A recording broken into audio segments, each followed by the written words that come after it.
I'm host Eric, and I'm here to say no smart Alex allowed today. No smart Alex, okay? If I haven't made it clear yet, there are no smart Alex allowed today.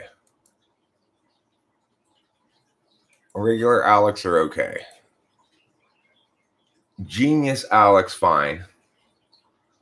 But regular old smart Alex, not okay. Dumb genius, you're welcome here, even if your name's Alec. Because you're either dumb or genius. You're not smart. Lauren Cuthbert, you're welcome here because your name's not Alec. Email Anthrax. Also, your name's not Alec, so you're fine. It's merely smart Alex that are prohibited from being here today. It has to be spelled A-L-E-C as well. So it really eliminates a fairly small number of people today. But this is a corollary to our no Pauls rule. You may recall a previous rule we had, no Pauls allowed. Because aren't Pauls a little suspect? Well,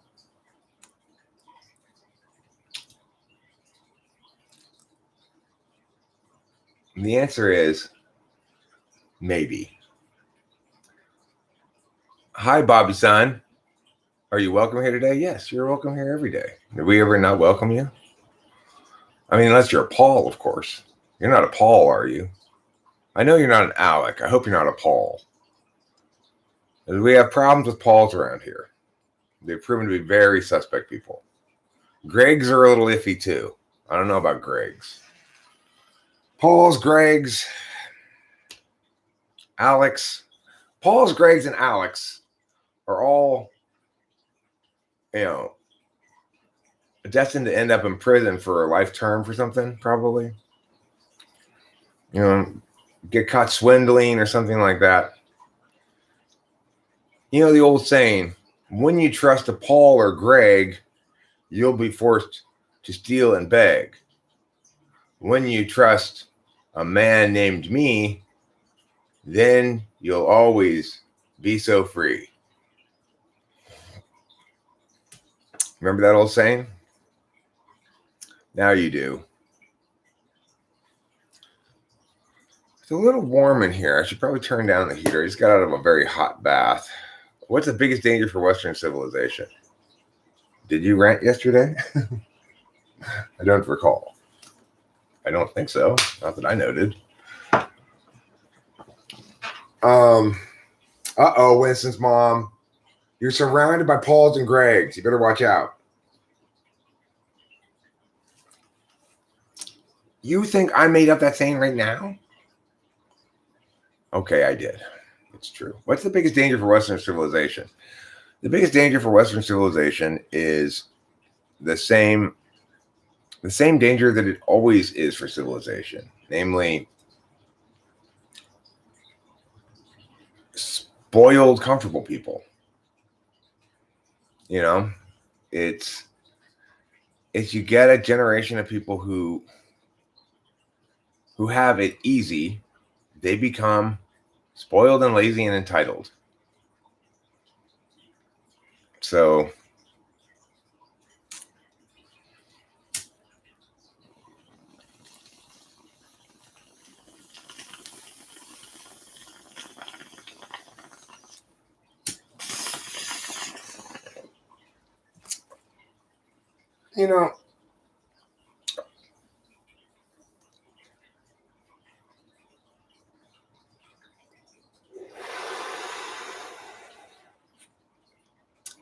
the thing about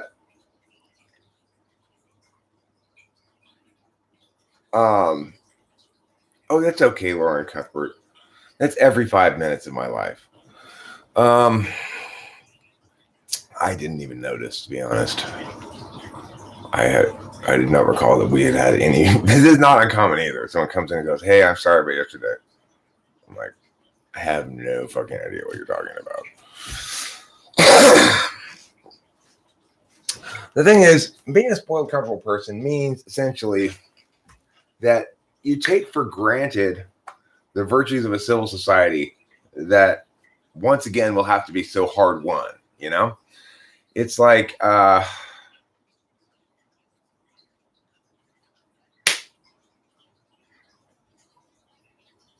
I don't want to go watch it. Trump's biggest mistake is itself a mistake. To think that Trump made a big mistake or something. Trump was a mistake. He was a mistake at birth, and he remains a mistake to this day. You know? By email, Anthrax. Trump didn't make a mistake. There was no way, no matter what he did, that he could possibly be a good president. Why? He did not possess within him the tools to be a good president that are necessary to be a good president.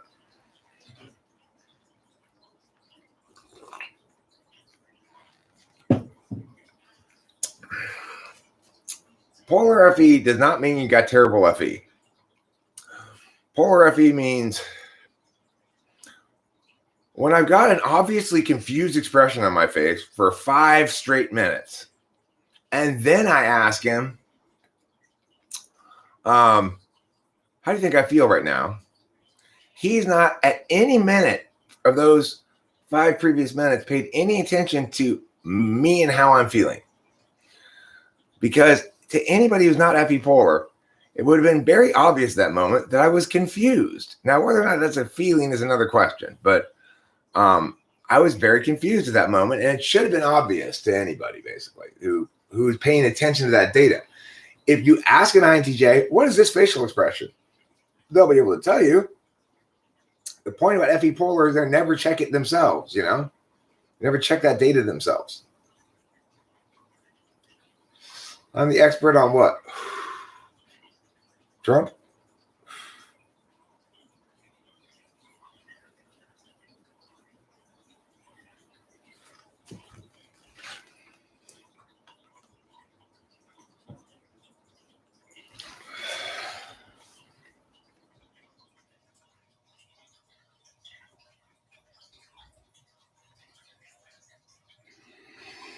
Eric, how do you distinguish between ESTJ and ENFP, especially if there's a language barrier present? Okay, so here's the thing.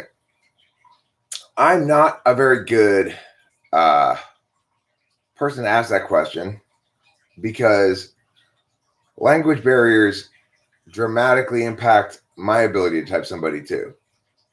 And I don't really have a workaround for that. I don't really feel like I want a workaround for it because basically there are enough people who speak good enough English in the world that I don't need to adapt to other languages very much. But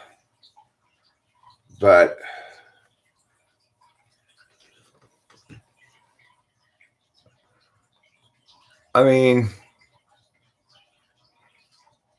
he definitely was an INTP. He had to be INTJ. By the end of it, I was quite confident he was an INTJ. But I mean, the thing is, there are a couple of types that grow slowly. INTJs and ENTPs are both a couple of types that grow very slowly. INTJs grow slowly because they start off life seeing everyone is doing everything wrong and being mad about it. And they have to grow to understand that their NITE frame of reference is not inherently superior to other frames of reference. And they're prone to getting very frustrated during parts of life by the refusal of life to make any kind of utilitarian sense to them. So in a different way, ENTP is very slow to grow. ENTP has to make a lot of mistakes multiple times before he stops making them. And some mistakes only once, you know. But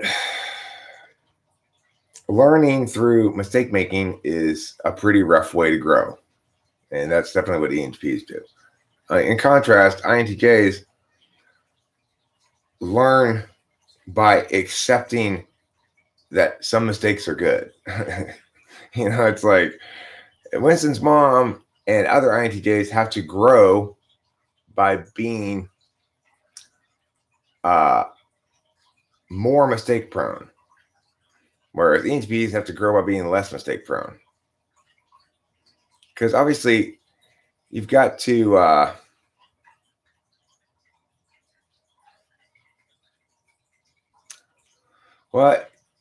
Lauren Cuthbert, my former assistant coach, who went on to have the national champion 2 years in a row, policy team in America. He was an ESTJ and an excellent debater and an excellent debate coach. So you don't really need a lot of NI, apparently, to debate well. However, I will say this. ESTJs in debate is the exception, not the rule. I found out if you don't give the devil his due, life will become very no good, Senior C. Well, what do you mean by giving the devil his due? What does that entail?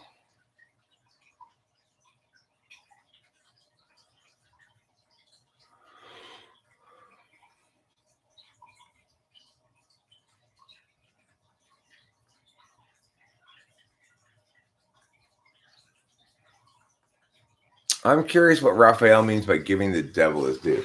Well, it sounds like your explanation as to why you've drawn the conclusions you've drawn, Lauren Cuthbert, is fairly convincing to me. It seems like you've drawn conclusions that are at least reasonable. So the fact that your brother's TE is obvious and he's a lawyer and a debater does in fact suggest ESTJ or possibly ENTJ. But I only ever really had one of each. In all my years of debate coaching, I've only had one ENTJ kid that I can definitively remember definitely was ENTJ, and one ESTJ assistant coach, wasn't even a debater. So, they're not common in debate. So what is the sentence, I'm creative with objects, but not creative with names and theories most of the time, tell you in regards to functions? Third slot NI probably would be most suggested by that. But that's not anything definitive. Don't take it to the bank,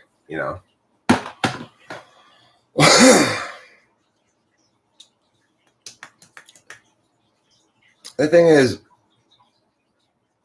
extroverted intuition is really poorly directed when it's used on things that you should use TE on. In other words, it's a pretty shitty workaround.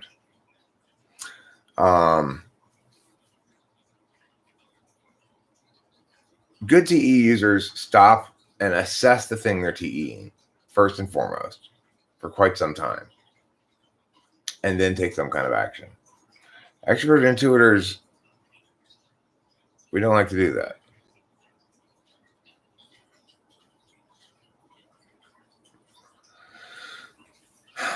Okay, so Raphael, you say you can't say fuck you, Satan, just because he's Satan.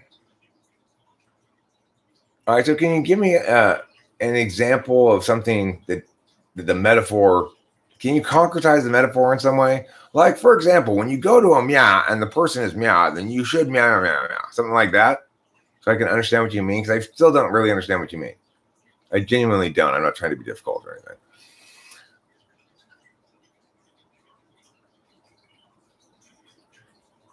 And just because people are this and that, devaluing their whole correctness. Oh, I see what you're saying.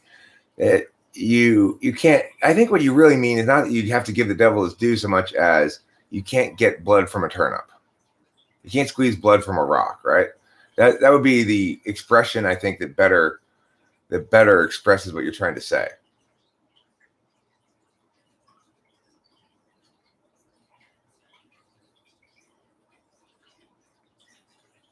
Well, I mean, Raphael, if somebody thinks I'm an evil narcissist, it's true that they're not going to value my opinion at all. But given the fact that they're wrong about that, the problem's not really with me, is it? Right? It's like you're talking to the wrong person about the problem there. Just because somebody misperceives me as a narcissist or evil and does so almost assuredly because of their own insecurities, issues, or whatever, then the problem's not what I'm doing. It's what someone else is doing. You might have him blocked, Lauren Cuthbert. A lot of people do. He's got a certain blockably fresh quality to him. He smells blockably fresh.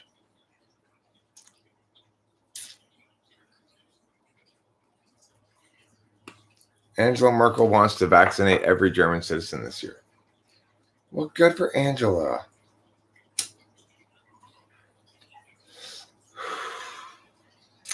Oh, Angela Merkel, you so cray. What you doing over there in Germany, huh? Angela, are you flirting with me?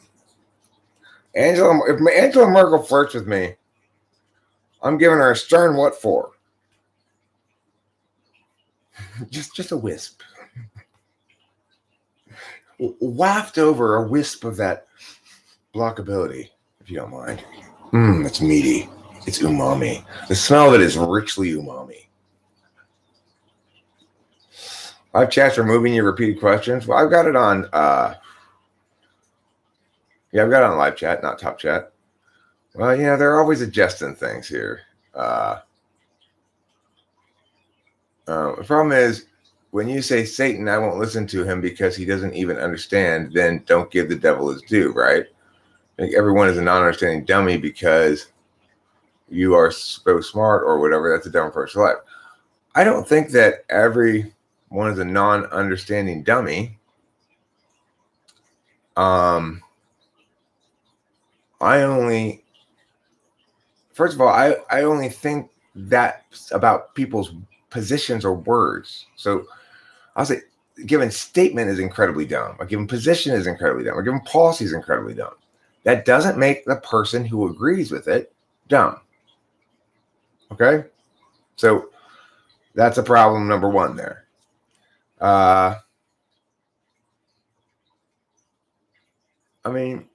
Problem number two is I am trying to deal with people as honestly and as forthright and as pleasant a way as I can. This approach hasn't worked on you, Raphael, and I agree that my commitment to honesty, which is to say, I'm not going to butter up this biscuit too much for you. Okay? So I am only going to butter it up so much. But threatened people dislike me. People who are secure understand that they're dealing with somebody who's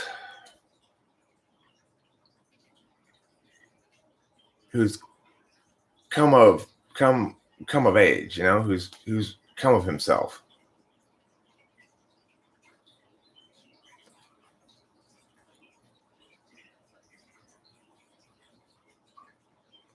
No, I said INTJs develop slow because they have to learn to make more mistakes. And ENTPs develop slow because they have to learn to make less mistakes. I was showing how both types develop slowly, but for the opposite reasons. I think ENTPs develop more slowly. I don't think slow growth is a bad thing. I'm not critiquing INTJs at all. I'm saying, like, the arc for INFJ growth is to prioritize being right more and social grace less. The arc of growth for the INTJ is to prioritize their own, what they care about more, and solving problems less. For the ENTP, the area of growth is learning to learn from what's happened before, so that you don't constantly make the same mistakes over and over again. You think FI can be emulated and mimicked by AI? Well, yes, I do, because if you have an entity's interests defined, then it's simply a matter of calculate this matter by comparing possible outcomes against your interests. Whereas with TI, you'd say compare this compare this thing against defensibility as an argument, basically. Gatekeeping Eric's name streams. I wonder what that means. I mean, the thing is, error 404, one of the advantages of the system that I described in terms of understanding cognitive functions, and one of the claims that I make as to why it's superior than any others, is that the system that I described could actually be simulated. And we can test it. One way we can test a model to see if it accurately models the dynamics of the system is to make the model and run the simulation for some period of time and see how much the results of the resultant behavior of the elements within the system deviates from your anticipated results, right?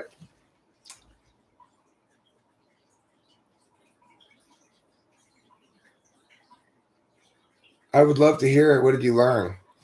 What did you learn about trolls who show up under an alias? It's all one or two people? I already knew that. Or three or four. Not a lot of them.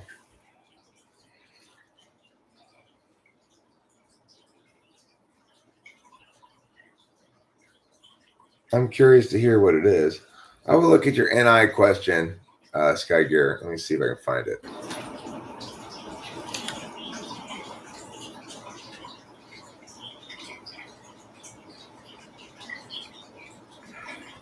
What would an anti-polar person's answer of the three movies question look like?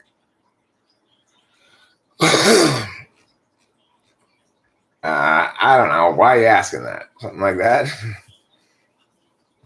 I have no idea what do you mean even? I have no concept of what that would be. You know, like something like that, I guess. Hi, Jason Blood. It has been quite a while. Nice to see you again. I hope Japan has been treating you well. I'm very, very immersed in Japanese culture right now. I've been watching a lot of anime.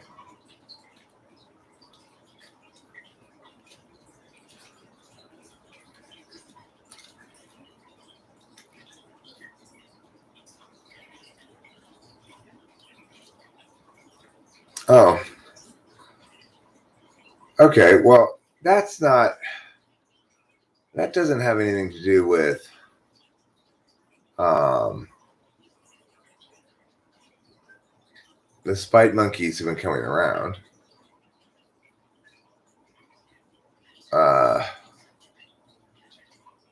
That's fine. Dominant on Broztic is Cloud. Then it means his objections to my typing of his brother should probably be discarded right away as meaningless, you know? So that makes me feel more confident about my typing of his brother.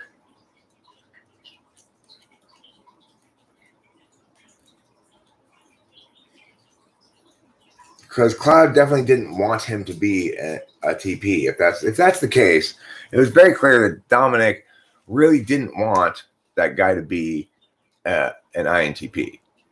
So if in fact it is the case that that's Cloud, well, then his feedback changes. My perspective on his feedback changes a bit. Normally I would afford a brother some credence in their assessments as well and think, well, maybe let me factor in this data. But if it's Cloud, well, you know, he's an ESFP, so he can't. He's not capable of doing the disinterested calculus on the matter. So, hi, Marco on Drezik. Is that the one we're talking about right now? Who's the most right type? Who's the most right about types other than I am? Well, I'd say Spacey because he's my protege, my first protege. Isaiah Rude's not bad. As far as other channels go, I've heard good things about and from CPT. I don't have any particular problem with CPT. So I mean, I don't agree with everything he says, I'm sure. And to the extent that he deviates from what my explanation is, then his explanation is incorrect. If it deviates in an exclusive fashion.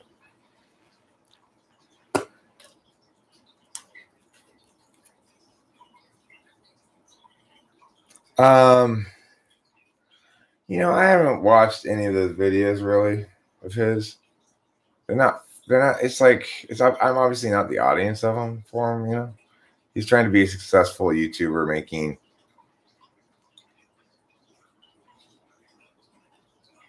I guess, kind of pandering videos. I guess that's like he kind of panders a bit. Is that too harsh to say about Love Who, that he panders?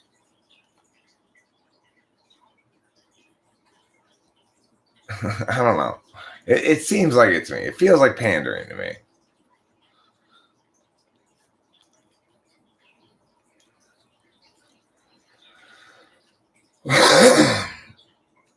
How are you, Ding? My name is not Ding, Jason Blood. Okay? And if it were Ding, I would capitalize it.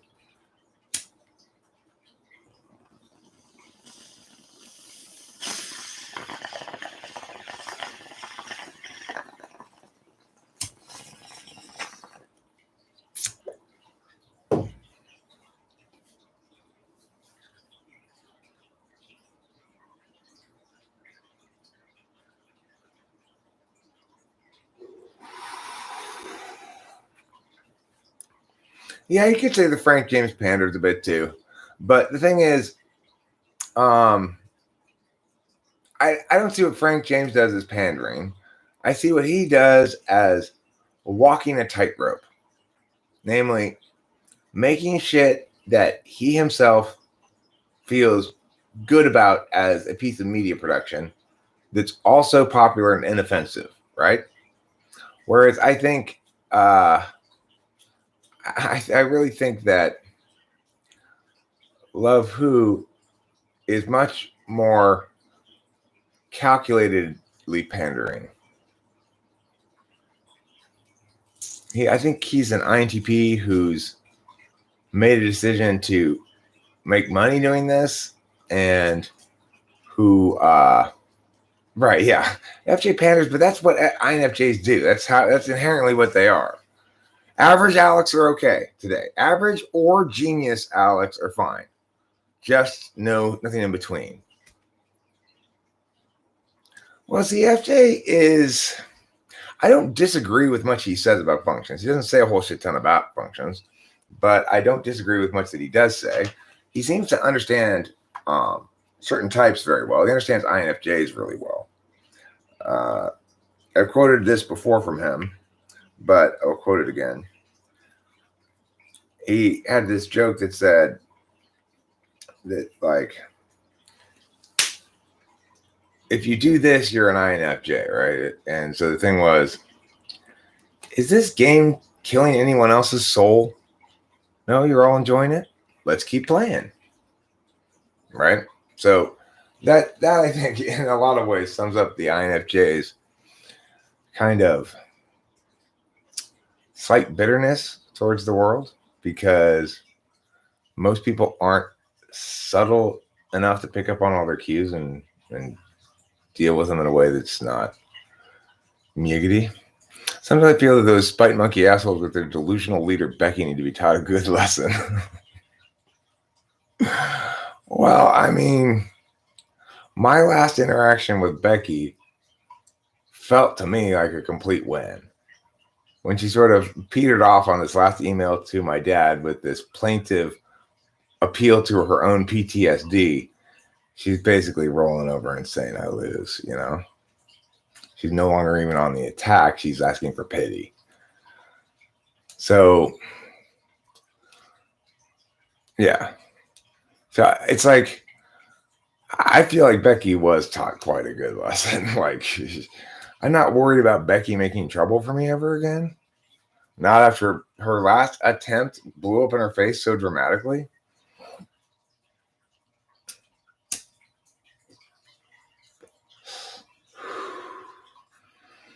Whether or not she's capable of learning a lesson, of course, depends on the degree of humility she's capable of mustering.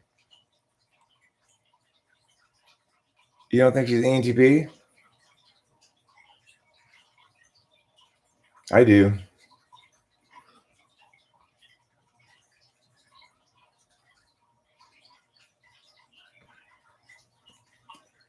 She's no ENTJ. No way.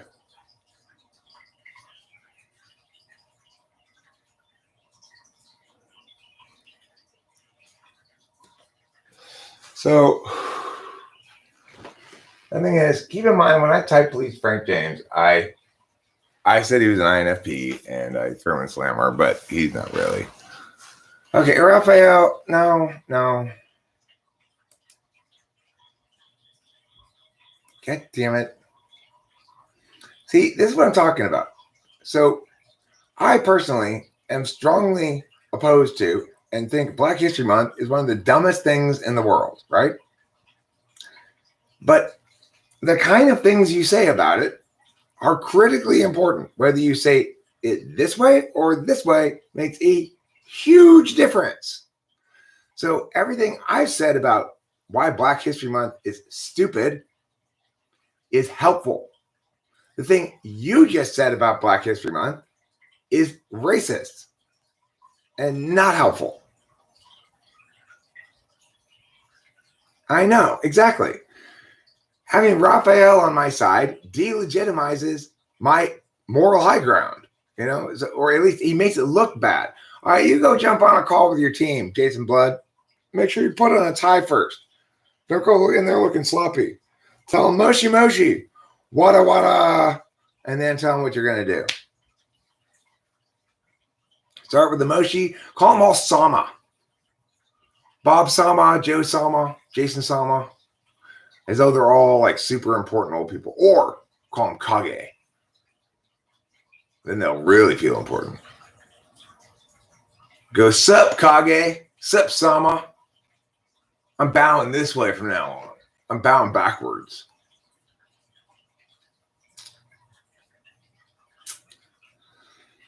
Don't bow backwards, please.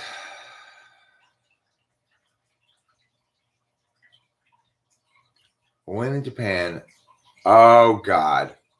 Oh, God, everybody. Look who's here. I thought I made it clear that there were no smart Alecs allowed. And look, we already have the first smart Alec of the day. Leave it to a smart Alec to be too smart for their own good. Well, you didn't know, smart Alec, because this was a trap. Anybody who comes in here who's named smart Alec, they're the heat-seeking missile that comes flying at them. I've got it set up ahead of time just to prevent exactly this sort of thing from happening. You know what? Your middle name is Paul and your last name is Greg. He said,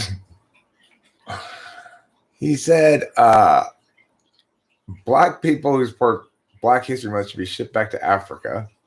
Now, note what's funny here. I would not have timed him out if he had said white people who support Black History Month should be shipped back to Africa. Then it would have been funny, right? Then it would have been a funny thing to say. It would have been clever. If he just said people who support Black History Month should be shipped off somewhere, then he should have picked somewhere other than Africa. If he wasn't going to specify the kind of people, right? It's like, this is what I mean by how you tell jokes and how you walk lines properly. You walk lines properly by always maintaining the moral high ground. If you say shit that relinquishes the moral high ground, then you're saying the wrong thing. The reason my position is I always either surrender or attack is because I'm always either wrong or right. If I'm wrong, surrender and fix myself. If I'm right, I have the moral high ground. Why should I be defending myself? I should be attacking.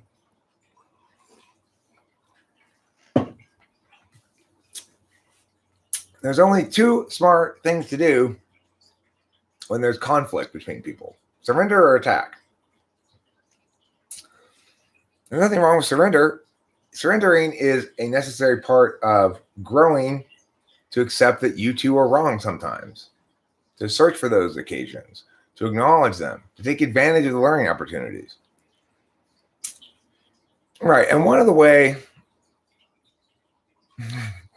good point, hot rats. Why attack or defend? We can simply ship people off to Africa. Excellent point. And so this is the thing.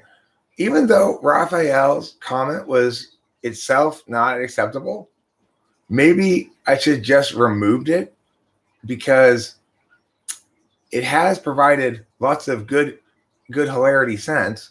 It set the table for Hot Rat's joke, which was excellent. No, Katie, that's the point. You're a human being too.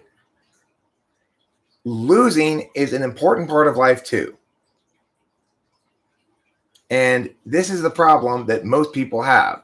If you're a debater, you learn to lose sometimes, right?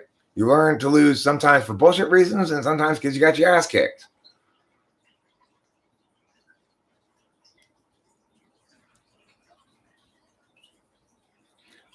Okay, well, I intend to be the solution to that fundamental problem. So the thing is, it's not just about, it's about holding yourself to the same standard you hold other people to. So in other words, I expect other people to listen to me and admit when they're wrong. So I need to do that as well when they say something to me. I like that word, cocksure. Yeah. I don't find that that's the case with me at all. I believe myself to be both intelligent and to have quite a bit of clarity as to all of my positions and stuff, you know? Okay. Raphael, you're going to get yourself blocked one of these times, dude. Why are you being racist? You know what you are, Raphael? You're being too cocksure. You are too sure of your cock. You better not go in there so cocksure, because that thing falls off sometimes when you're not looking. You know that's the problem you have. You're constantly losing your penis. The thing is, Katie, first of all, I don't want a community in which people who do self-identify as a given race feel hostility towards them, right? Feel hostility directed towards them, or that the environment treats them as part of a group first. I don't like groupism. I've said this for a million years, that I don't like groupism. And a lot of people mistakenly think that because I say these 5 words in this order, that if they say them in this order, it's okay. Doesn't work like that.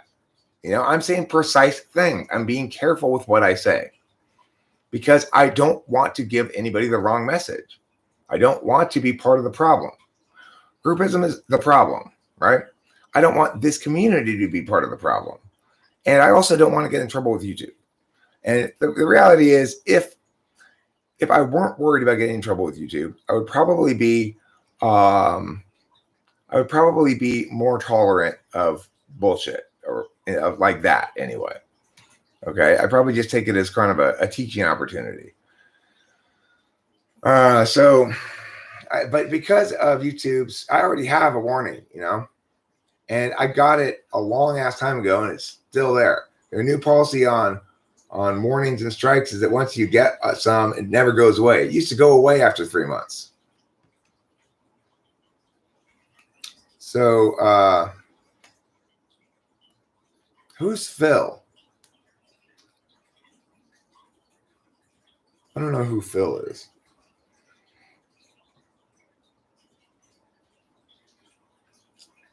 I mean, the thing is, one thing I thought was really interesting is last night I played 2 songs at the end of the stream. I played first,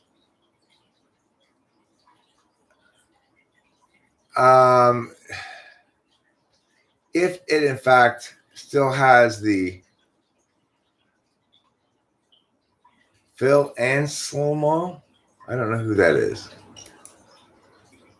Oh yeah, it does still have the remove option. Okay. Yeah. Okay. Fine. Fine. Except he kind of doubled down in that instance. The thing is this: I should have removed and not timed out the first one and timed out the second one, but I timed them both out. So maybe he's got a freebie coming. Okay. That I'll just remove it instead of timing them out. I hear you, Leaf Trimmer, and acknowledge the legitimacy of your thing or you're saying. Dime had a Confederate flag guitar. Dime. So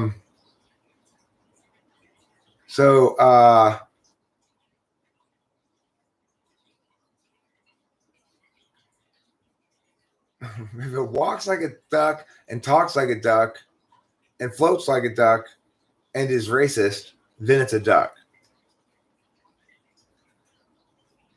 I think before you have said that someone having an ADHD or autism does not affect your typing. However, you don't think someone's psychology being changed by ADHD meds can obscure results. No. Not if they're taking normal ADHD meds, which is to say speed. I mean, it might cause me to be more likely to type an introvert as an extrovert if they're thwacked out. That's plausible. But other than that, I don't really think amphetamines make any difference. Like once people get on a regimen of them, they miggity meow, they just get used to it. So the two songs I played at the end of the live stream last night, one were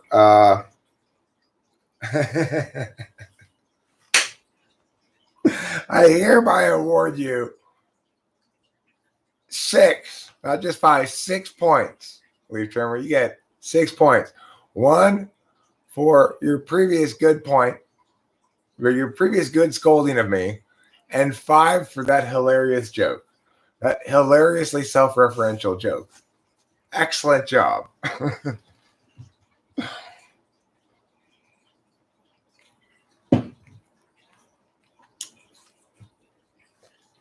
So, okay. When I ended it last night, I ended it with 2 songs. 1, I'm a White Boy by Merle Haggard, and 2, Fuck the Police by NWA. And after I covered both of those songs, somebody accused me of using the N-word. Of course, I didn't use the N-word. I didn't write that song. Those aren't my words.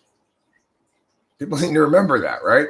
Merle Haggard's words are not my words. I didn't write them. It's a cover.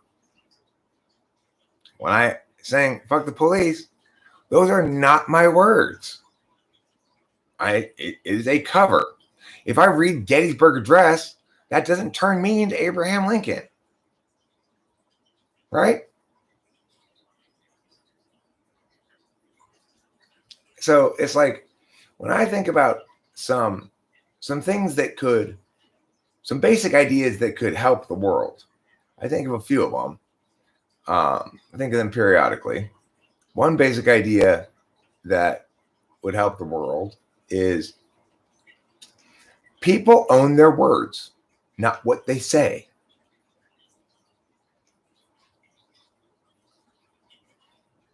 In other words, if I speak words that aren't mine, they aren't my words. Okay. I'm giving you this freebie. I'm just removing this one. That's what it means. It won't let me just remove it. Oh, somebody else removed it. I see. That's your one freebie, Mr. Racist. Okay. That's your one freebie.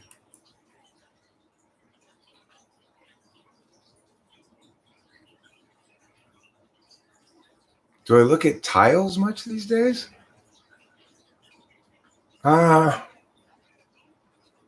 Tiles. No.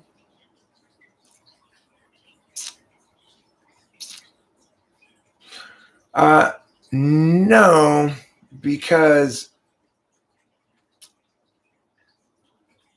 it's, if you go around wearing a white power shirt, well, put it this way. you are trying to express your own opinion when you are wearing a t-shirt in general, or your own style or something. If I wear a t-shirt that says, like, I hate fogs, then I am definitely trying to express that opinion. There's no reasonable argument to be made that I can choose that shirt and not be trying to express that opinion. In contrast, with a song, I can tell you that despite the fact that I don't like the lyrics, I love this song, regardless of why I don't like the lyrics, And I don't necessarily not like the lyrics of either NWA or Merle Haggard just because they're racist. I respect that those people and their stupidities are their own stupidities, and that doesn't necessarily make that just because they're dumb doesn't make it bad art, right? Just because the ideas are dumb doesn't make them bad art. In fact, a lot of people make better art when they're making bad decisions, right? Like, so Eminem's music was better earlier in his career when he was on more drugs, but it wasn't good for him, and he eventually spiraled into a place where he had to get sober, and then his stuff's not as interesting anymore. If you've ever heard that song "Gang of Drug Addicts in Here" by what's his name, I'll find out right now. I'll figure it out. I like this song. I like to bump it in the Target parking lot while I'm driving home, waiting for Rachel to come out or something. I did that one time. What made me say that?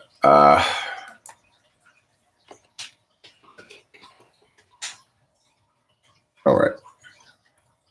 Lil Pump. It's Lil, Lil. Okay, remember that. Lil Pump. I'll get you the link here.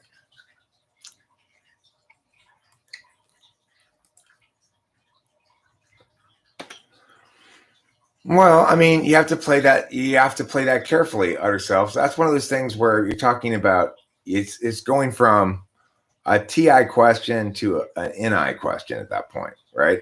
So it's like the shirt, G.G. Allen was right, is not meant to be taken literally. It's meant to be taken as absurdism or surreal in some regard.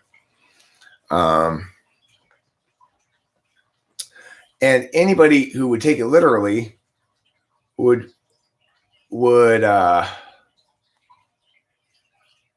be highly gullible, right? To think that it's like saying, when somebody trips and falls and somebody goes in the 1980s goes, "Smooth move, Sherlock," or whatever they say, "Smooth move, Smoothie," and nobody's going to take it literally, right? They're going to say, okay, they're being sarcastic.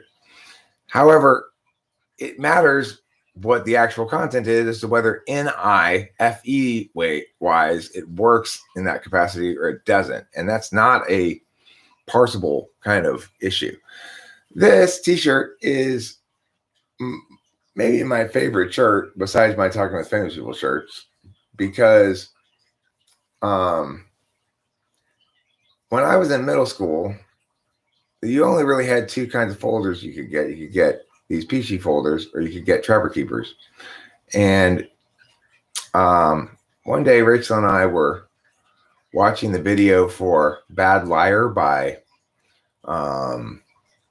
Selena Gomez. And it's set at the video is set in a high school setting in the late 70s, early 80s. And she carries a Peachy folder around with her. And so I was like, oh my God, look at that. She's got a Peachy. And Rachel didn't know what it was because they stopped making them at a certain point after I was out of middle school anyway. And then they didn't make them again for like 20 years. Then recently they started remaking them again. Like kind of they reissue everything vintage that people think is cool at some point.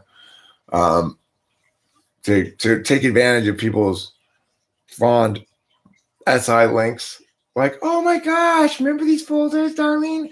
Let's get some for our child now. Like, that's what they're banking on, right? But I got the shirt. And it's even got the back part on it too. This is exactly what these folders look like. The design never changed. There was a couple different picture sets, but I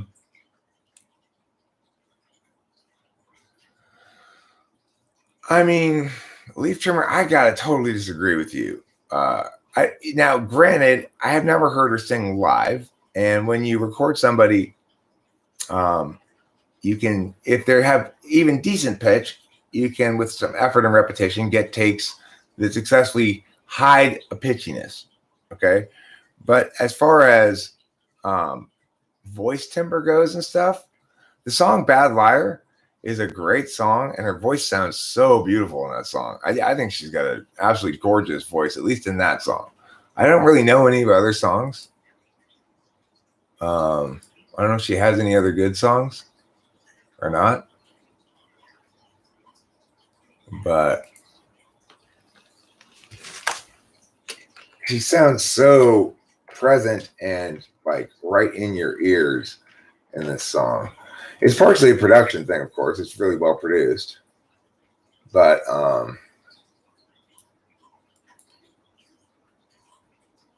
what's interesting, if you just put in "Bad Liar," it's the third result. There's another band that's got a song called "Bad Liar" called Imagine Dragons.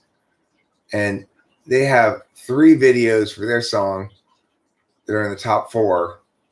1, 2, and 4. And Selena Gomez's is 2. And Imagine Dragons is also 5 and 6. And then Selena Gomez's is 7.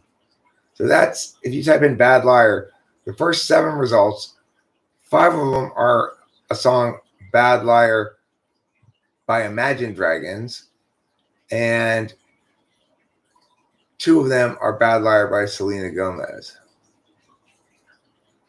Interesting, huh? So this is the video that I am talking about. Selena Gomez explains the meaning of "bad liar." I know what "bad liar" means. It means she just has a relentless thirst for Justin Bieber's cock. Right? Isn't that basically what the song means? She just cannot get enough of that guy's dick. I'm pretty sure that's what it means.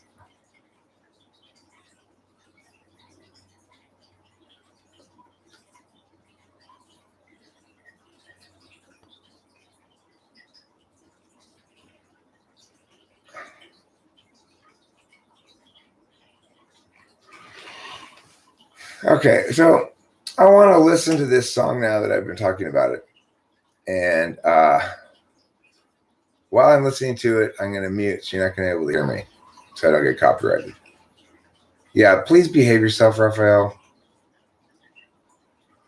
I mean, it entirely depends on the song, KD. Good tracks are great. Great tracks are great, and shitty tracks are shitty, and you really can't make any generalizations like that are meaningful with music.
In that video, she looks like she's about 14 years old. She's 26 in that video. If you watch that video, it's crazy because Selena Gomez is 26 years old in that video. Who would guess, looking at her riding the bike at the beginning of the video, that girl is 26 years old? E-Dog. Hi, Lauren McGinley. Hi, Lorna Nicole. How are you two ladies doing today? Today it's hard to tell the difference between women singers. They all sound almost the same. I mean, I don't think that's true at all. I rarely hear two singers that I think sound the same. It may be the case that they share some sort of stylistic tendencies that are stupid. I generally think people use it's almost impossible to use the right amount of vibrato when singing, because the right amount of vibrato is generally 0. But occasionally a little bit of it is appropriate. But almost everybody who uses any vibrato uses way too much. So that's the reality. Raphael, do you want to get yourself banned? You know, if you do, you're going to end up being sad because you're going to want to come back here on some other occasion and try to be nice again until you get mad again. How are Rachel and I? Rachel and I are fine. Good, even. I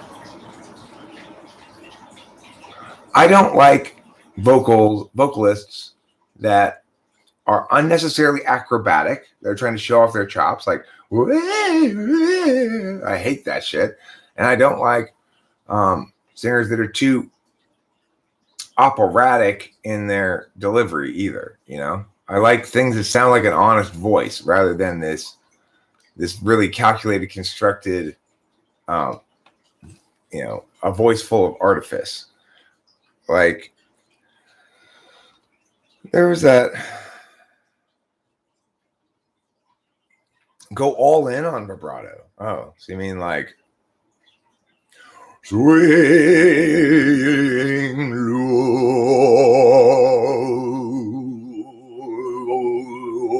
swing chariot,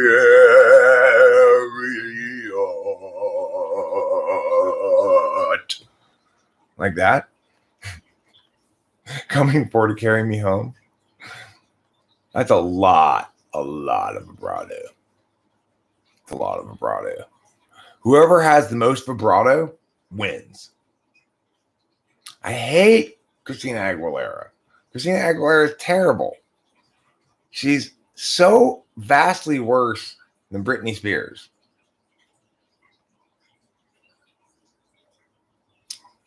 Just sing while sitting in a massage chair is a good way to get free vibrato. You don't have to provide the vibrato yourself. The chair will do it for you. Yeah, I can't stand Christina Aguilera. I can't stand Mariah Carey. I can't stand Whitney Houston. They're all terrible. 'Cause I will always have. Who wants to listen to that shit? Nobody. No sane person wants to listen to that shit. Who wants to listen to Osamio Lady? Nobody. Nobody wants to listen to that. Who's that lady who sings that? But, she's better than any of those other people, even though she's terrible too. Who is the lady that sings, Osamio Lady, and you're my man? No, you don't, utter self. Liar. Nobody likes Whitney Houston. What good stuff did Whitney Houston have? We are the world. We are the children. We have a reason to keep on fighting for tomorrow, forever. I think Adele has a great voice. I mean, she's famous for a good voice for a reason. She's got a really effective voice. I agree with you about John Mayer being a great singer. And of course, my favorite John Mayer song is Somebody Stop This Train, which is one of the it's okay. You're welcome to say your opinions are shit today, Eric. That is fine.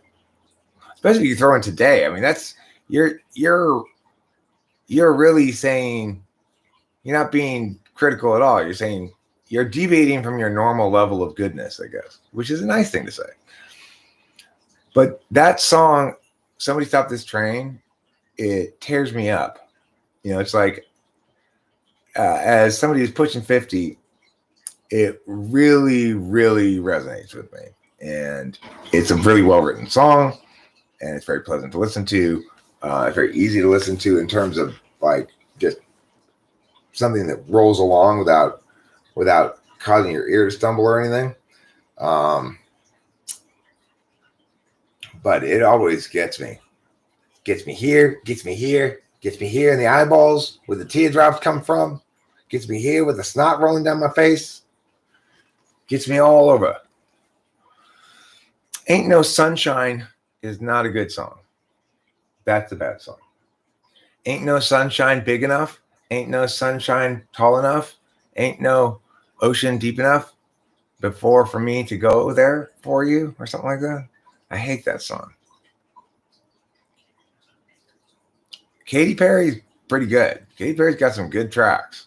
She's a good songwriter. Because woman no good. Because we have women here. So, for example, I wouldn't want you saying, Winston's mom. Maybe she's the only woman here right now. I don't know. No, Laura McKinley. Lorna Nicole. You suck. The thing is, it's like, why would you do that? Why do you want it to be a sausage party? Nobody wants to hang out at a sausage party. Miley Cyrus, she has a couple good songs. I really do like the Party in the USA song quite a bit.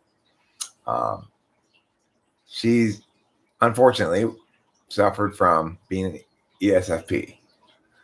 And so she's a complete fucking train wreck all over the place. You don't like Party in the USA? Okay, so women are not good. That still kind of like attacks half of the human beings. Cyrus does some great covers. I don't know what covers she does.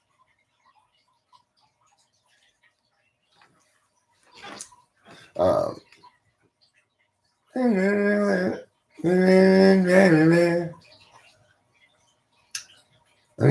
me see what the lyrics of that song are. It's got good lyrics. I like it. It's about Los Angeles.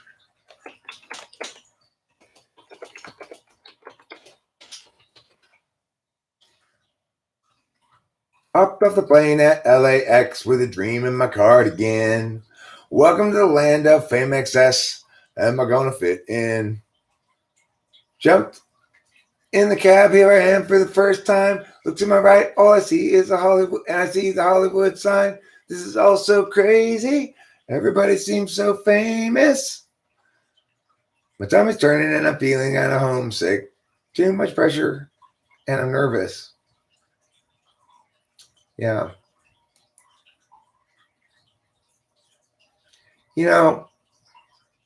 It's so hard with my girls not around me because this is definitely not a Nashville party. Because all I see are stilettos. I guess I never got the memo. Well, it's a party in the USA. Yeah, it's a party in the USA. So that's pretty good. Good to hear, obviously. Where is my phone? I hear it ringing, but I see it not. Oh, it's over here, hidden from view. Who called me?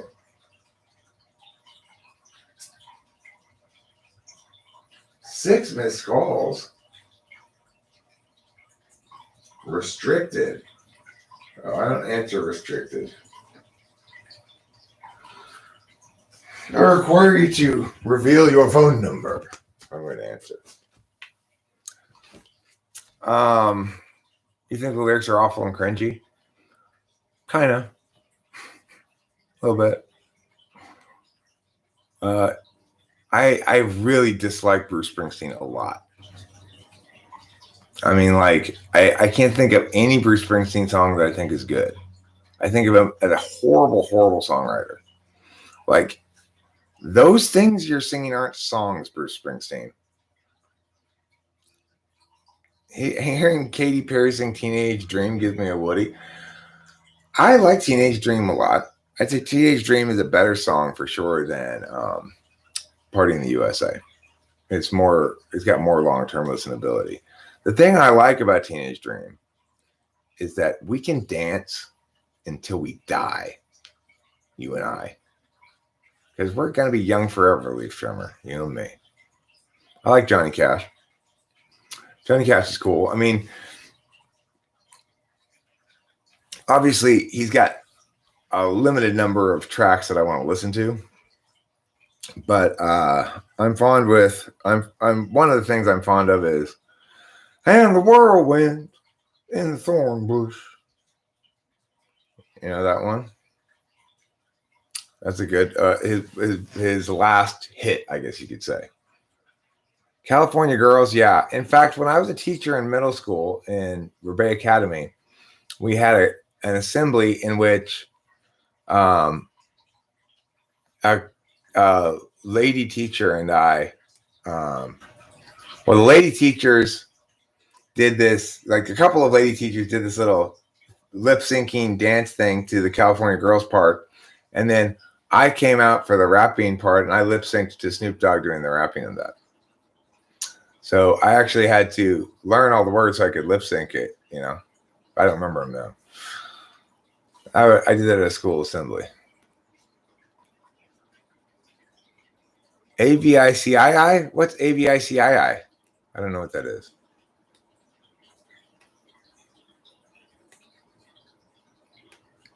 Knopfler? Who's Knopfler?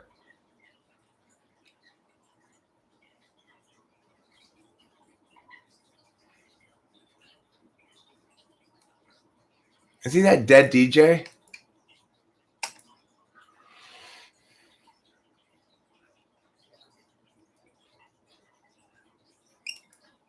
Yeah, he's dead. Yeah, I know him. I know who he is. What was his biggest hit? The one that goes "Meh, meh, meh, meh, meh."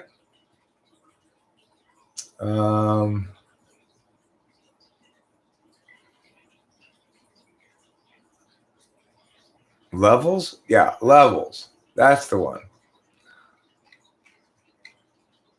I saw a documentary on that guy, actually. AVICII. Sultans of Swing. I would say that album, that particular Dire Straits album, is a very strong album.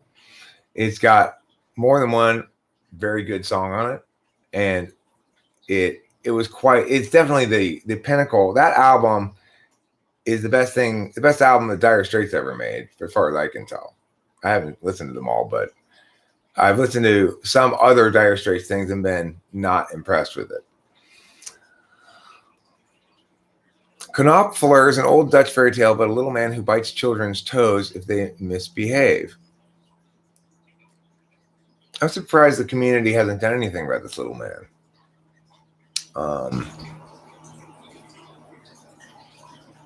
Doesn't sound like they prioritize their children's safety very highly.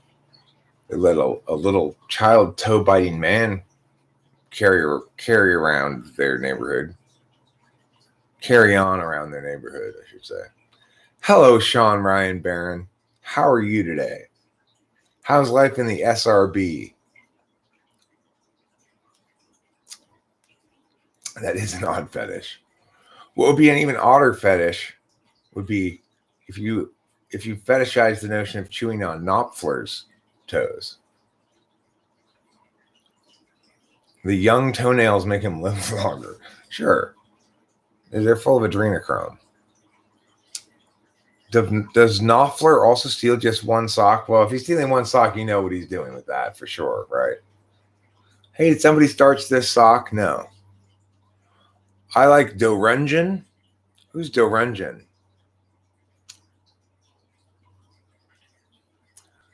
Money for nothing and the chicks for free. I want my MTV.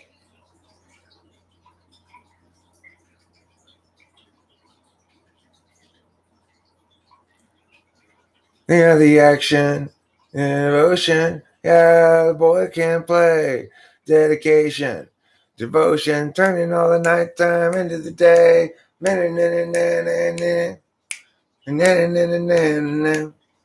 do the walk. You do the walk of life. Yeah, you do the walk of life. That's a really good song. What's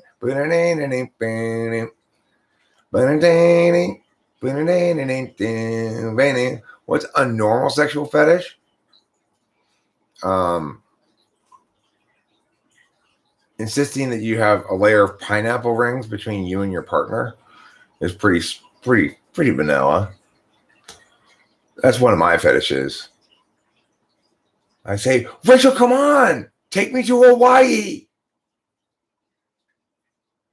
She knows what I mean. I mean, let me put pineapple slices on you before we have sex. Part of my, I live on a tropical island pretend fantasy fetish. Unprotected sex is a sort of normalized fetish. Only for people not in long-term relationships. I mean, is it considered unprotected sex if you pull out? Depends what you're protecting against, right? If you're protecting against pregnancy, pulling out is a form of protection. If you're protecting against junk diseases, then I guess no.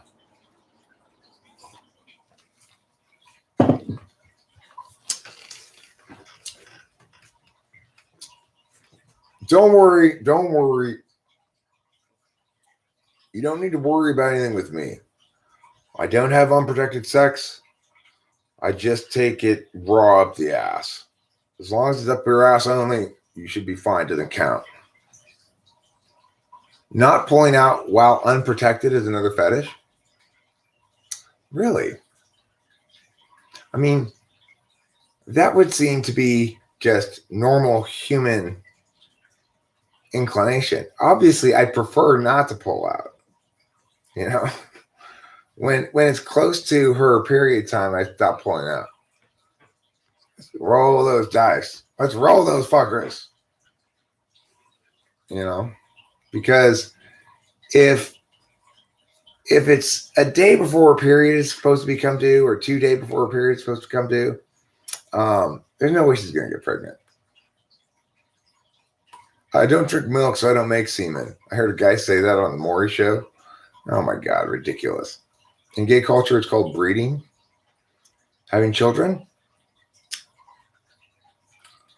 I'm curious, speaking about breeding things, I'm curious if I'm going to breed a variety of these snails in this tank that refuses to go near the top. Because I'm always picking out the ones that are near the top and throwing them away outside. These snails breed faster than I can get rid of them. They're like all over the place, right? But eventually, will the snails adapt to stay lower in the tank to avoid the predation of the predator who's constantly preying on them with his prayers as he goes about his day, namely me. See, these are the little snails. I just picked off some of them. It's like 5 or 6 of them. But there is, I can't even count how many snails there are.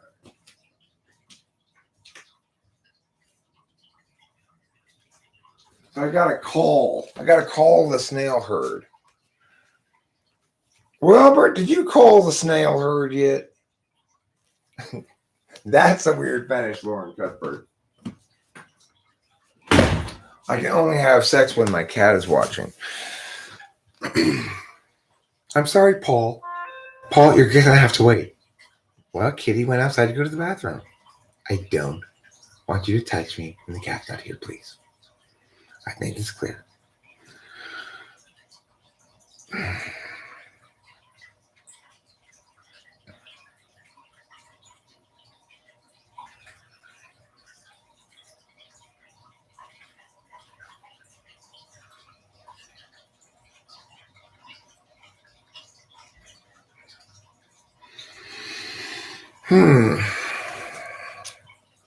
An escargatoire of snails. A walk of snails. A route of snails.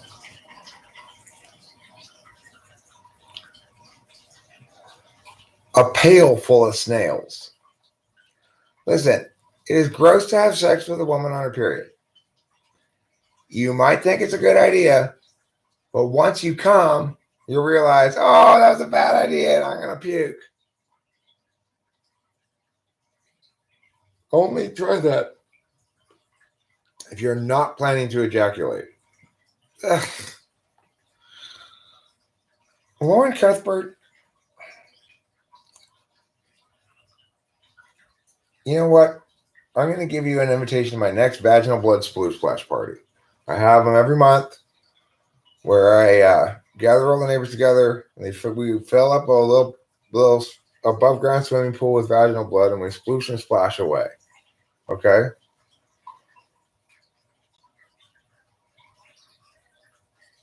Because you sound like you should be invited to the vaginal blood sploosh splash party. Personally, I find it gross. It seems inherently gross. Same thing with anal, right? I don't want to put my penis where there's poo. I also don't want to put my penis where there's blood. That's normal. Okay? That's what is sane, right? Oh, we have a keg. We have a keg fridge. We have multiple keg fridges, each of which is filled with kegs of vaginal blood for the sploosh splash party. Lauren, you're ew.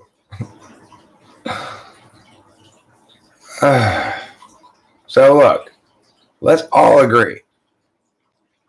Things that shouldn't go on your penis. Poop and blood. Things that are fine to go on your penis. Saliva and vaginal moisture.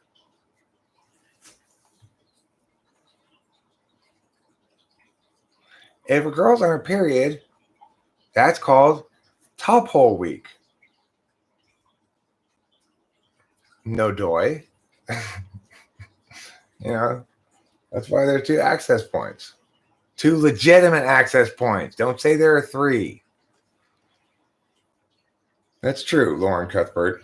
You don't have a penis. But it is not true that you cannot comment. You are welcome to comment even though you don't have one. You're welcome to voice your strong opinion about it, regardless of whether others think it's legitimate for you to do so.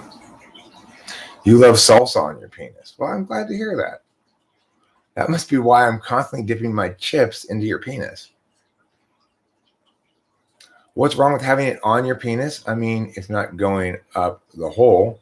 Well, Garrett Hurt, I would like to ask you, where else on your body would you be okay with having someone else's poo and blood? Would you be okay with having it on your face? Do I need to explain what's wrong with having someone else's poo and blood on your face? Or would you agree that, yeah, I probably would like to avoid that? Would you like to have someone else's poo and blood in your ears? On your hands? I mean, I don't even want it on my hands. If I had to have it somewhere, at least my hands are easy to wash. Well, but they're both not supposed to be on your penis.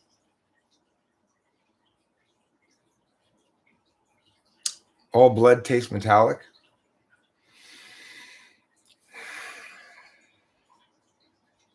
I want my blood to taste like silver or gold then. It's going to taste like a metal. I want it to taste like a precious metal. Vagina users may have another take, just saying.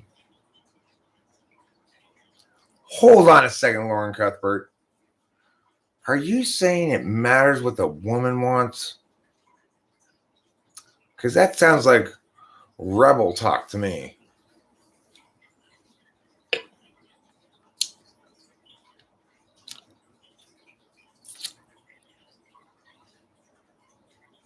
Lauren Cuthbert, remember, sexual intercourse is how a man gets his poke on at a lady.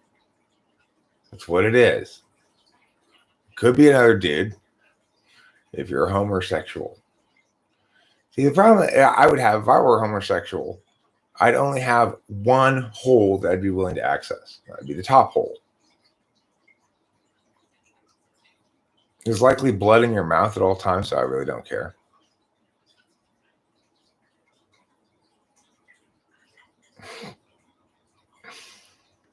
There should be a rule that women who aren't virgins at marriage shouldn't be wearing a white dress. In fabric futures news today, commodities in white fabric have dropped over 7,000% in the last 24 hours following the new passage of the law that only virgins could wear white. I mean, how? Look, I have de-virginized somebody, right? Okay. That was like, I don't know, 15 women ago or something. I've never de-virginized one since. I de-virginized one when I was like 18 years old. She was 16. I may have been 17 at the time. Anyway, we were either, for some, it was like me and Rachel. Some of the time we're 14 years apart. Some of the time we're 13 years apart, depending on what day of the year it is. Well, my first girlfriend, some of the time we were 1 year apart, some of the time we were 2 years apart, depending on when the year was. So anyway, I don't remember if I was 17 or 18, but that's the one and only girl I've de-virginized. Now, note, she was 16, I was 17. The likelihood of de-virginizing somebody after 18, 19, it starts getting lower and lower and lower, at least in America, probably England too, Western Europe or whatever. Probably in Egypt, the percentage of chicks getting married as virgins is close to 100%. But of course, the percentage of healthy marriages is probably close to 0%. I mean, I don't think you can have a healthy relationship without genuine equity between the two people in the relationship, without both parties respecting the autonomy and agency of the other equally. Now, that doesn't mean that it's sometimes the case that parties are fine with taking on the traditional gender roles. Rachel and I have very traditional gender roles with each other. And not to say that Rachel does stuff like women's work at all, really. She does the laundry pretty consistently. She doesn't clean or anything or cook, which is fine with me. I don't care. But at the same time, she tends to defer to me a lot. But that's also an FE tool function thing, especially with countervalued FI. She just wants everybody to interface with each other smoothly. And so one easy way to do that is deference. But if you were to ask her if she's really genuinely deferential or somehow a subordinate to me, she would make that sound with her butt. And she would say, "Whoa there, mister or miss. Don't subordinate me to his independent clause. I ain't no adverb clause."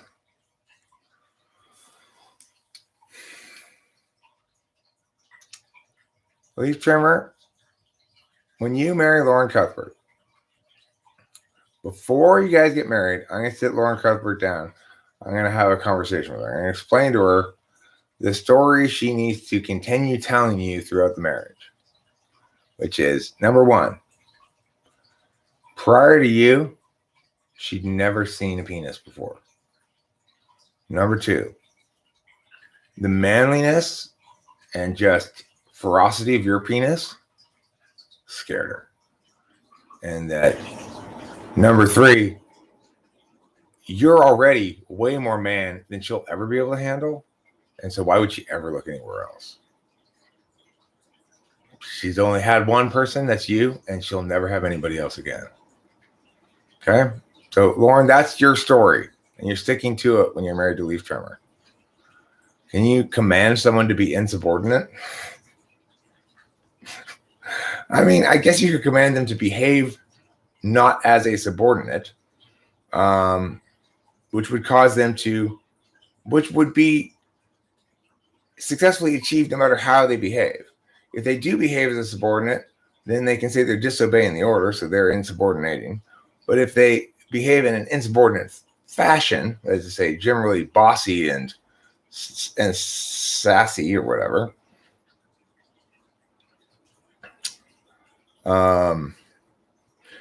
well, Lauren Cuthbert, you will learn on your wedding night with Leaf Trimmer what it means, what the difference is between a man and a woman. You've been able to see your own body now for 25 years or whatever, however old you are, but you've not yet had an opportunity to see the nude body of a male. Leaf Trimmer is going to afford you that opportunity on your wedding night.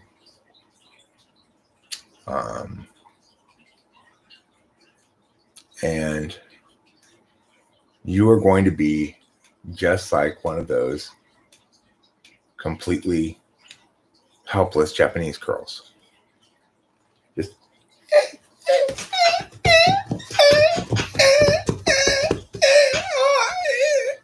Just like that, okay? The whole time. Like, oh my God, I have been traumatized by the amount of shame I have at the impossible thirst I feel for his mighty cock.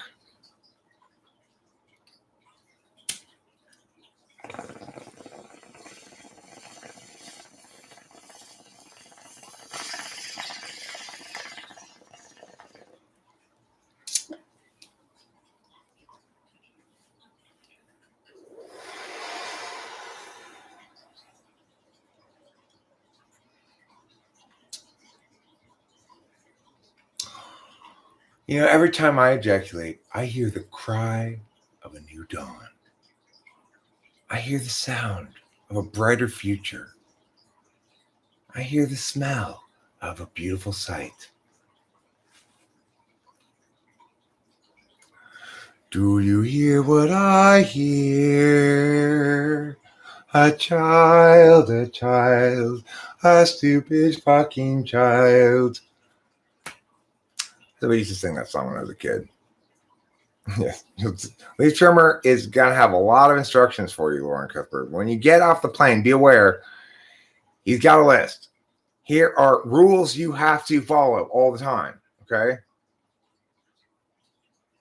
He wants you to always address him as Moji. I don't know why either. I'm not sure. It's not his name.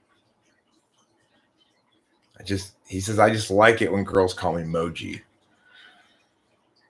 There must be some secret thing in his background he's not telling me about. I'm not sure. Anyway, so you're going to have to call him Moji.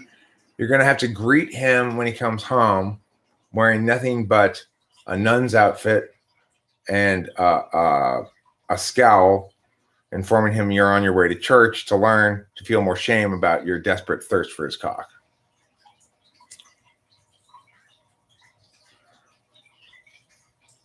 No, Lauren won't be my wife. I meant just my wife. You mean she's going to be just your wife?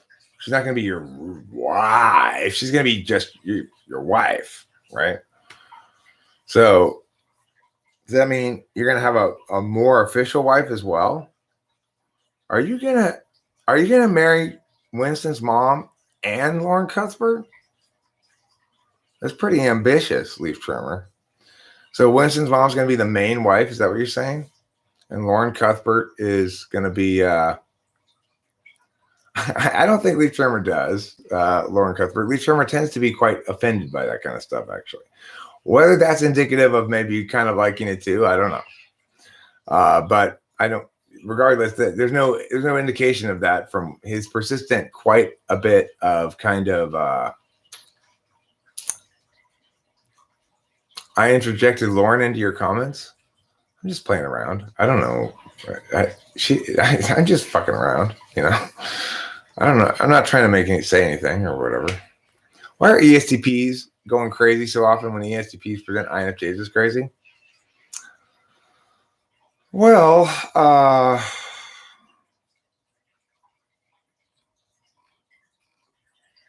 mean, ESTPs. I don't think ESTPs go crazy so often. I think ESTPs are rather stable and straightforward thing. Don't give Lauren that ego boost. What ego boost? I was making jokes about you and Lauren being married. I'm not giving her any ego boost. I'm just enjoying people's company. Am I giving you an undeserved ego boost by enjoying your company? You know, I don't think Lauren Cuthbert needs to have a pleasant chat with me to feel okay about herself. She seems to have a fair amount of swagger, you know.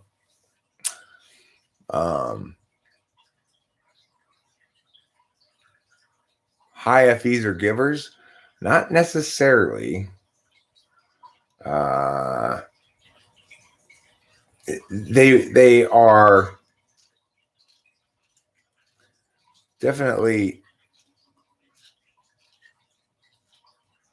attentive to making sure the other person feels good or whatever, but that doesn't necessarily mean they're givers of, at least in terms of like, I guess what I'm saying is it doesn't necessarily mean their love language is gift giving.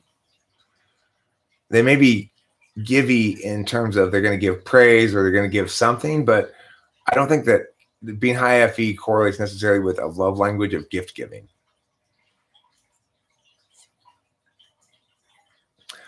Okay, Leaf Trimmer, you worry about what you think you are and let her worry about what she thinks she is. You don't need to police her self-concept. You don't need to take her down a notch. I've seen nothing about Lauren Cuthbert that suggests she needs to be taken down a notch. Okay? It's like, gaw. You want to make me say gaw? Because you did. You made me say gaw. Okay, fine. Everyone's just messing around. Well, I'll tell you what then. I'm going to sing you a song. It's called All the Good Advice I Know. Okay. This is so out of tune, though.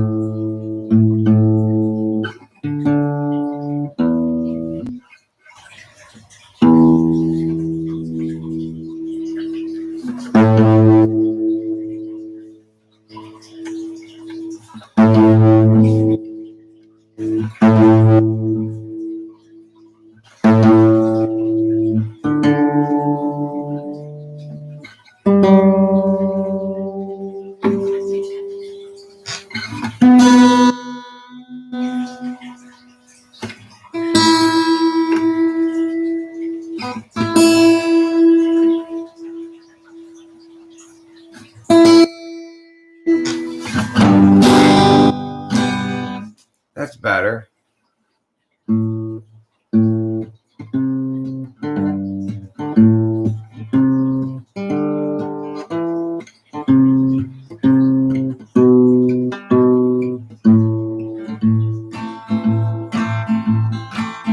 This is a song with all the words that explain to others all the things that need to be heard. It's a complete collection of every bit of good advice that applies universally, like make an effort to be nice. That's an example of advice that generally applies universally. Make an effort to be nice is better than making an effort to make others contract lice. Here's another piece of advice. It's universally true. When someone's unpleasant to you, then they probably too are having a bad day. That doesn't make it okay for them to be rude. There are times when you've got to yell at people, 'cause if you don't, they'll treat you like a little bitch. Nobody's sucking your left nipple. That's 'cause it's a difficult pitch. Egalitarian marriages don't seem to work. Look at divorce rates in all of Western civilization. Let me tell you another piece of advice. Marriages work fine. The problem is not marriage, but not Western ways, or those gays, or any other thing besides the ways that people always choose 5 or 6 wrong partners at least before they can have enough perspective to properly engage in a romantic relationship at all. If you only have one person, it's guaranteed to suck. People have too much time in their lives for that kind of duck. Won't float on this pond, won't swim in the water. Reality is that I have had a daughter and multiple women since then. No, I didn't stay with her crazy fucking mother, whom I married 'cause I was too dumb to know that I'd never fix her. She'd just be all filled up with other guys' scum. So no, indeed, it's not the case that marriage would be better if it were the one that you made it in the first place. Divorce, not bad. It's indication that people don't get stuck in a trap. You know, it's like people, I couldn't find the right woman at first. I couldn't even find my ass with both my hands and as a tour guide, you know, let alone find the right woman to be with. When I got married, I got married because I wanted to have a kid and not because I wanted to be with this woman. I didn't like her very much right from the get-go, but I thought, well, she's got good childbearing hips. This is how fucking stupid I was, right? This is how little I understood about relationships at the time. The idea that somebody like me, who's FI polar, could possibly pick the right person to be in a relationship right off the bat and have that last for their entire life is completely insane. The idea that everyone should therefore just stay out of relationships entirely, not have sex until they're 35 or 40, doesn't fix the problem. It just delays it. You still got to go through those experiences. And you know what? Delilah just fucking popped right out of there. She was, seriously, it was the nurse didn't believe the reading on the thing that says how dilated she was. She said, no, I'm getting bad readings because you're moving around too much. You're not that dilated. She was that dilated. She went from breaking water to giving birth in a period of just like 3 or 4 hours. Like, my water broke, get in the car, go to the hospital. Oh shit, get a doctor in here. Here she comes, you know? So that was great because, in fact, it turns out that the difficulty of a birth correlates quite strongly to, I guess, stability of the person. I don't know if stability is the right word.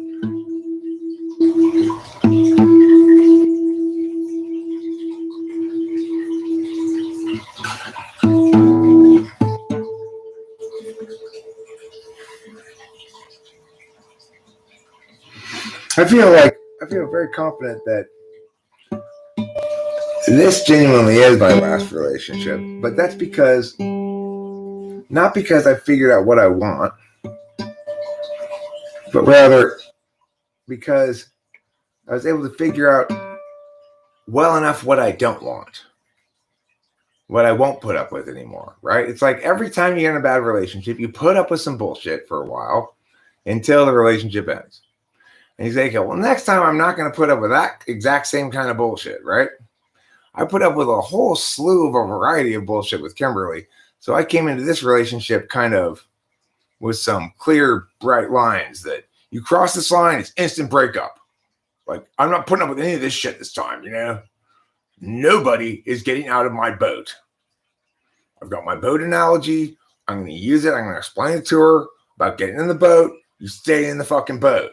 You don't jump out of the boat every time things get rough. I give her my boat story, and then if she bails out of that boat, she's fucking gone. Of course, it didn't work out like that, you know? It didn't work out like that because when she expressed concerns about whether or not it was a viable relationship, it's a different person. They may be making the same mistake, but it means something different because they're a different person.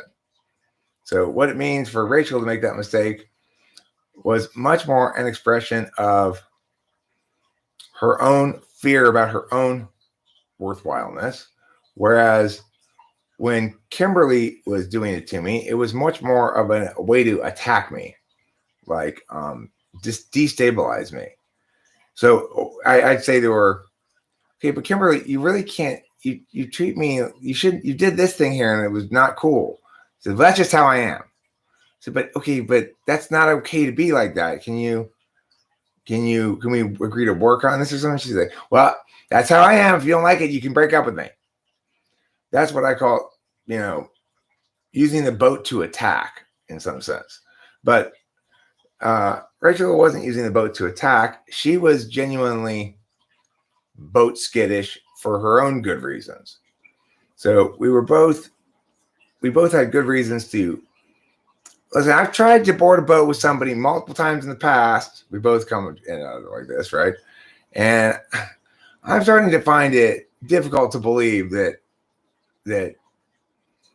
people get what I'm saying here about the boat, I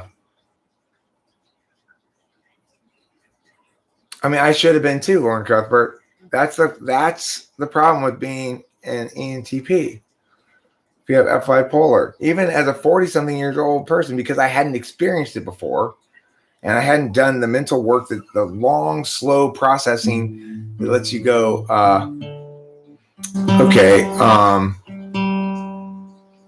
this thing that she's doing is not okay, even though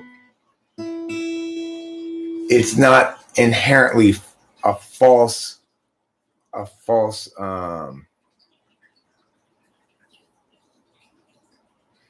statement. Like, so if she wanted to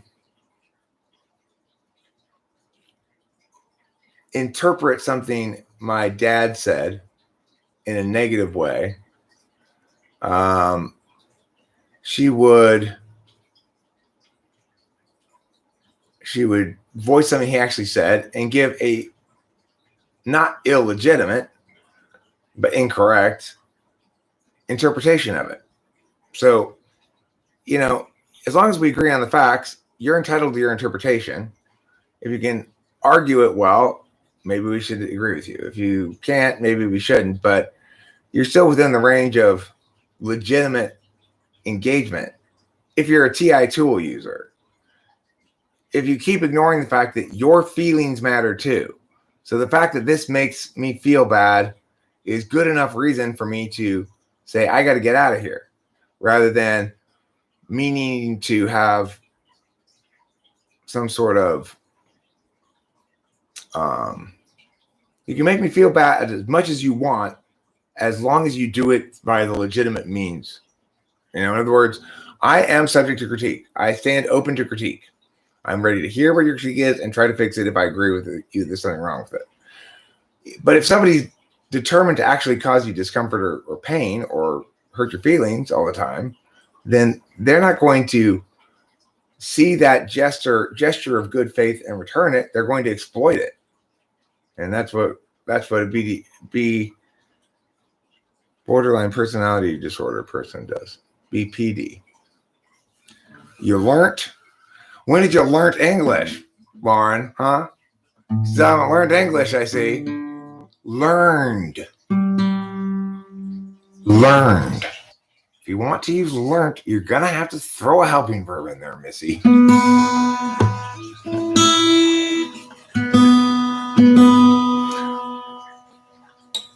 Well, see, the thing is, Lauren Cuthbert says, I think you only realize how shitty your past relationships were once you make friendships or relationships that are healthy. No, I've continually been surprised by the unhealthy things. So I started off life with all healthy relationships. I've got good relationships with my parents. My parents raised me really well. My mom really loved me a lot. I had a lot of childhood friends. I had a good neighborhood to grow up in, all these kind of things. So I was kind of shocked the first time I encountered, like when my first wife cheated on me, there were lots of clues I could have picked up on, except I went into it having never been cheated on before, assuming that, well, married people don't cheat on each other. Once you're married, that doesn't happen. That's just in the movies. It's like, just because something hasn't happened to you, Eric, doesn't mean you shouldn't take it seriously. Like when I started getting with Rachel at the beginning of the relationship, she told me she had bipolar mania. I was like, I don't know what that is, but I'm sure it's just bullshit. It's just, Eric, maybe you should, just because you don't experience it doesn't mean you should discount it entirely. Anyway, it turned out that her bipolar mania was quite a big deal. It's like, wow, you're crazy, But it also turned out, incredibly gratifyingly, to be something that I could solve. I could definitively solve and prove that it was solved. So it's nice when you have a bunch of video evidence that shows for months, September through March of the relationship, things were rocky until I hired, the right psychiatrist, and he fixed the problem, and she's perfectly okay, and we haven't had a single fight since. And the thing is, what's so gratifying about this also is at the beginning of the relationship, people were saying, okay, this isn't, Eric, this is not a good idea. This girl's got too much baggage or whatever. It's too difficult. There's too many fights. You guys, she doesn't seem to respect your perspective on the relationship very much, or whatever people would say. And I said, no, we just need to fix this, the crazy. And eventually we did. And it turns out I was right. I don't think I ever even believed myself. It's just, I'm saying the right things. It turns out that this time it turned out to be true. I said the same thing last time, right? With Kimberly. Like, no, this is the right person. Because those are the right things to say. And because I just assumed that if we're on the same page and we're telling the same story, that's the story that will be true. So my biggest problem with Kimberly was she did not work with me on a narrative level to tell the same story. She was constantly opposing the story I was telling, no matter what it was. I couldn't paint any stories, painting pictures of the relationship that she didn't shit on, you know?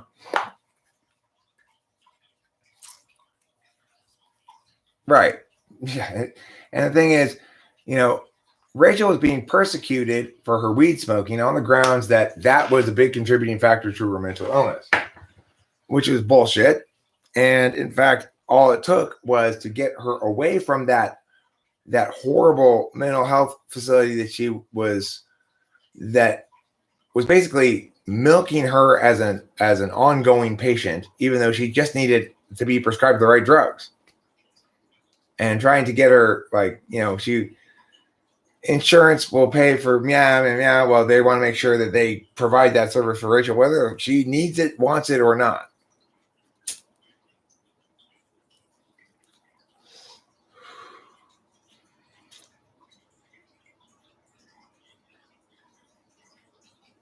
No, KD, you clearly meant the kids should be used to clean surfaces around sinks. I've used children for that purpose before, and let me tell you, they're not very absorbent. So your analogy is false. Kids have very little sponginess to them, and therefore you should not clean the area around the sink with one. If you're not healthy, the relationship's not going to be healthy. Right. Well, and the thing is, a healthy person can't make an unhealthy person be in a healthy relationship. That's what I learned on a couple of occasions. I learned in my first relationship that I can't change the way that a person thinks or doesn't. So in my very first marriage, anyway, not my first relationship, my first marriage, I really tried to explain to my wife why introverted feeling was not a good way to think, you know? Like, okay, no, that's not how you justify things. No, you're using your feelings again. Melinda, you're going to have to stop this. I'm tired of it. I said, no more feelings. I was that kind of dick in my first marriage. Of course, she was a damaged INFP, I think, possibly ISFP. I'm not really sure. Could be maybe a really damaged ESFP even. I don't know. But she was we were a nightmare clash, right? Like, I wanted to have a kid. I wasn't being a smart person at all. And she saw me as a step up from what she normally dated, probably. I'm not bringing you any ice cream, Tiny Man 66. You're the one who lives in Finland. It's a lot colder there than it is here.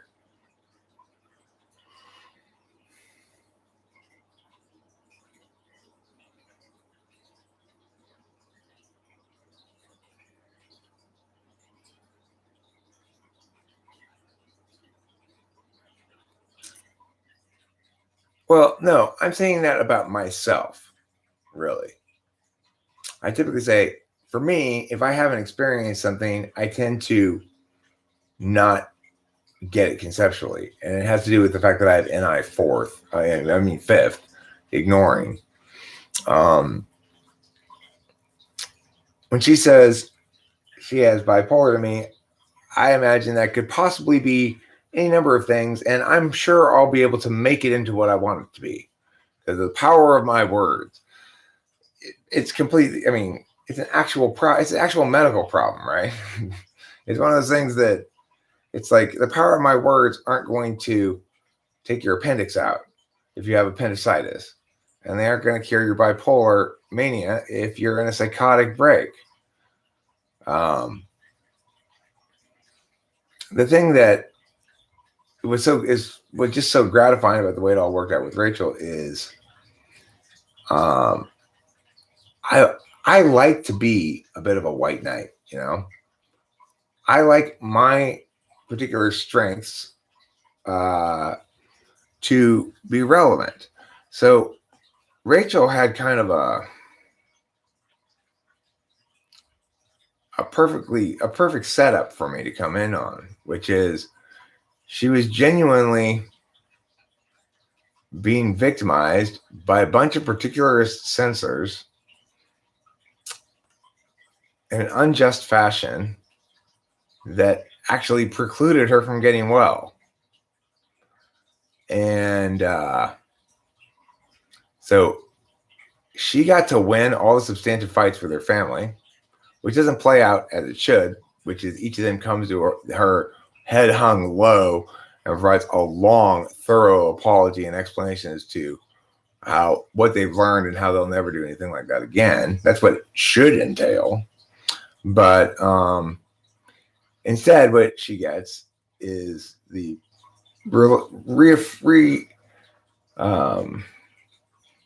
reassuring knowledge that her family better be on point with what they say when I'm around. And that there are huge piles of ammunition around me. I can pick up any number of these grenades and bombs and throw them at them if I need to. So they better be on their best behavior around me. I don't want to hear any bullshit about Rachel, you know? If I hear anything about like condescending towards her or anything like that, or referencing how maybe she's smoking too much weed or something like that, boy, someone's going to get my foot up their ass. I'll tell you that. Because, you know, we play it like the good guys. As long as they continue treating her with appropriate amount of respect and don't try to position themselves as being right about something that they were horribly wrong about ever again, I don't necessarily have to call them out on it and talk about it. But I understand that not everybody can handle that kind of honesty. You know, it's like it's a practice as well as a function thing, you know. An annoying fictitious example of a white knight would be a guy criticizing you on how Rachel deserves more attention from you, Eric. You really seem to be a lot more attention to the audience than you do to Rachel. That'd be that person I'd want to go up to and pow, pow, pow, pow, pow. Rachel, I wasn't saving from any other man either, right? So it's not like she was in a relationship. She was single, and she was having a challenging time with her life situation, because whether they meant to or not, her parents exploited her first hospitalization to exert various control mechanisms over her, on the grounds that they were for her own good, which of course is the devil's favorite horse, you know.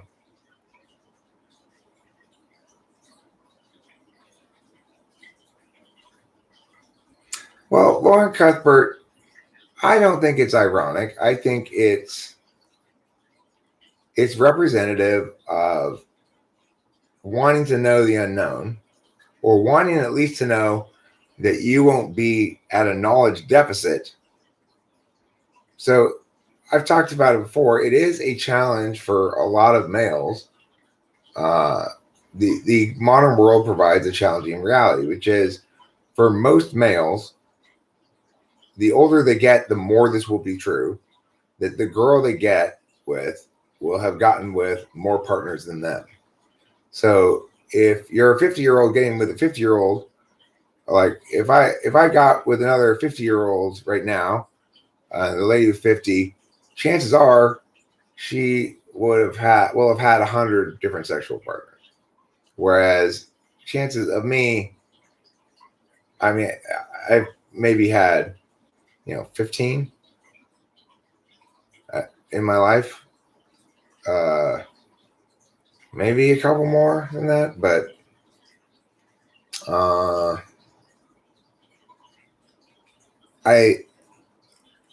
even that number for me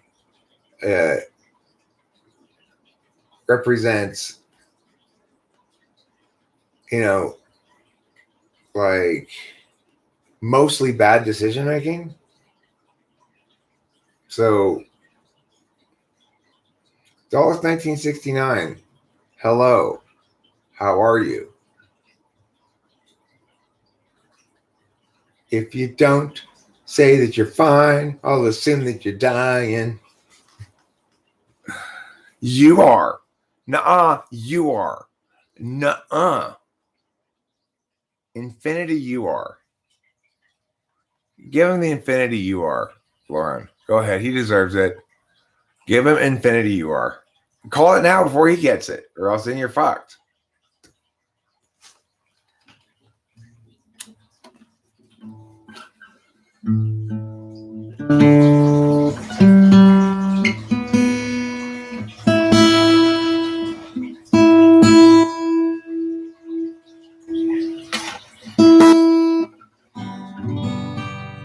Good idea.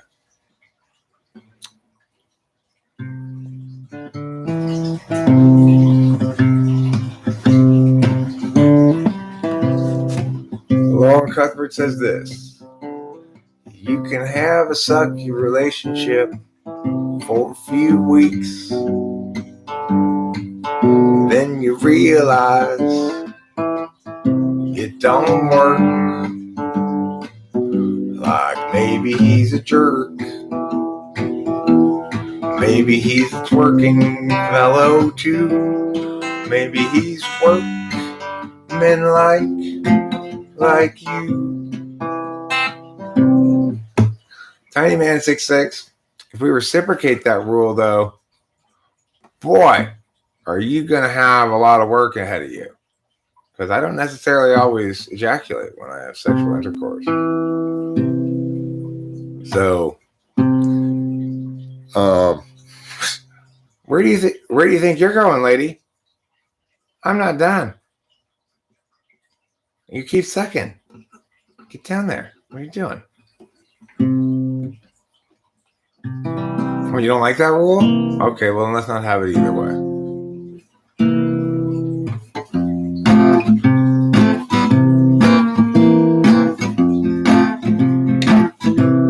How about we all just treat each other kindly, assume each other is reasonable, have pleasant and reasonable conversations about things.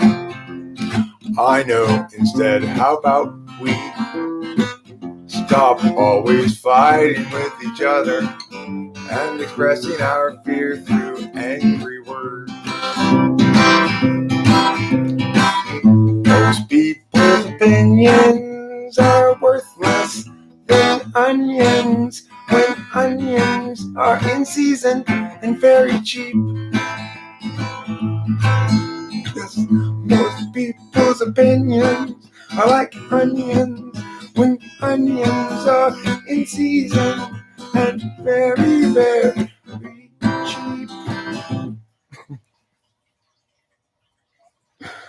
No, sex doesn't always end in ejaculation.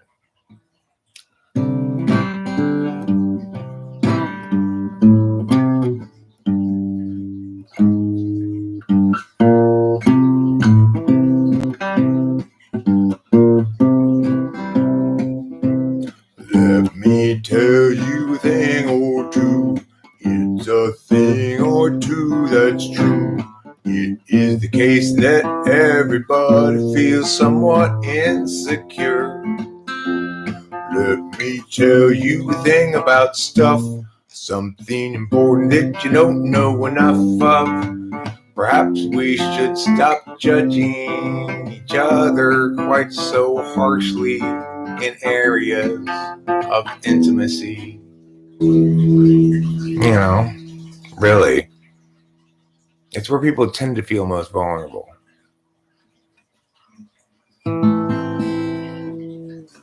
A leaf trimmer? Okay, look. Here's a song just for you, okay?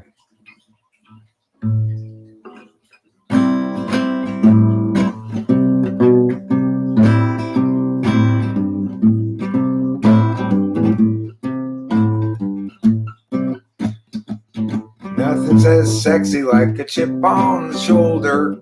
Said no chick ever. Nobody likes such an attitude. Hey, look, that guy's got a super big chip on his shoulder. He's got such a negative attitude. Makes me want to marry him.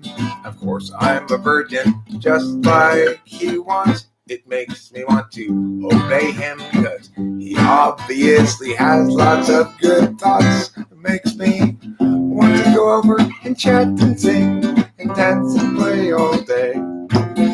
The way that Leaf Trimmer has a chip on his shoulder, like Lauren Cuthbert, I appreciate your apology. It turns out that songs make for peace.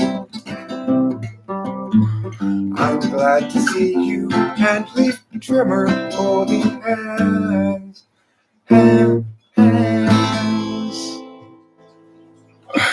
and touching each other's teeth. That's how you really know. But my arguments are still standing. How do you explain those situations? I say, hello, my argument was meh. You didn't respond to it. It's still standing. So until you respond to it, fuck off. That's what I do. You could try that approach. Hey, my unanswered argument still standing. Why would you go on to some new subject now? First, you have to answer my argument still standing before we go on to a new subject now. You were wrong, very wrong. Now you want to abandon the point you were just making and move on to something totally unrelated. But fuck no, I'm not going to let you do that shit, because you were totally wrong. You just have to send in that song. Cut out that song, timestamp it, and next time you encounter that lady who said that, Lauren Cuthbert, you just shoot them a timestamp link to that. Okay? Yeah, please don't die. If you do die, bequeath me something. Okay? On your last breath. I just been shot by a robber. Please, whatever you do, give Eric my Barry Manilow records. Whatever you want to bequeath me is fine. Doesn't really matter what it is. Give host Eric all of my Tupperware. I don't really want your Tupperware.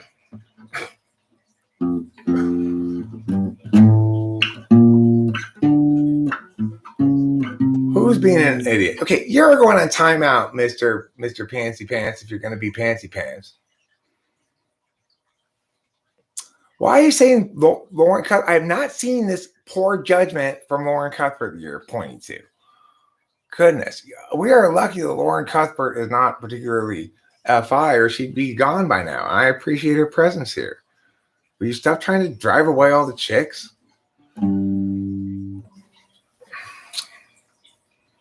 Let me see if I can find a particular song I could play.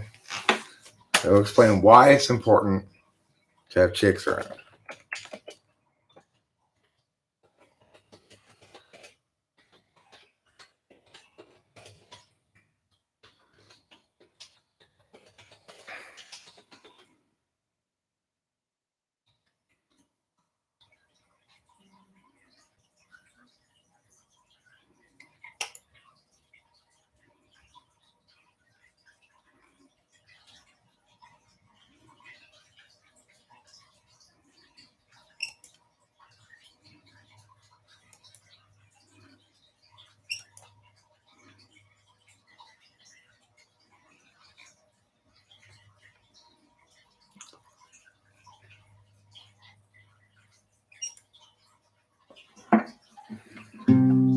I need the lyrics for it. Okay, so I found the chords, but I have to find the lyrics separately.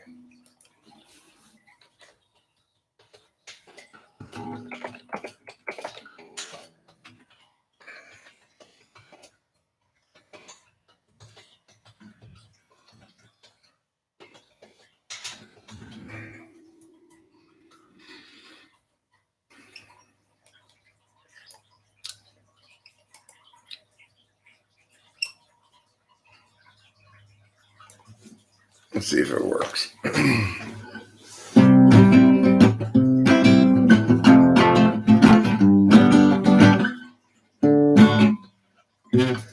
Well, people are telling me I'm missing out on fun. I don't meet anyone. I don't meet anyone. I know how rumors fly when you're a lonely guy.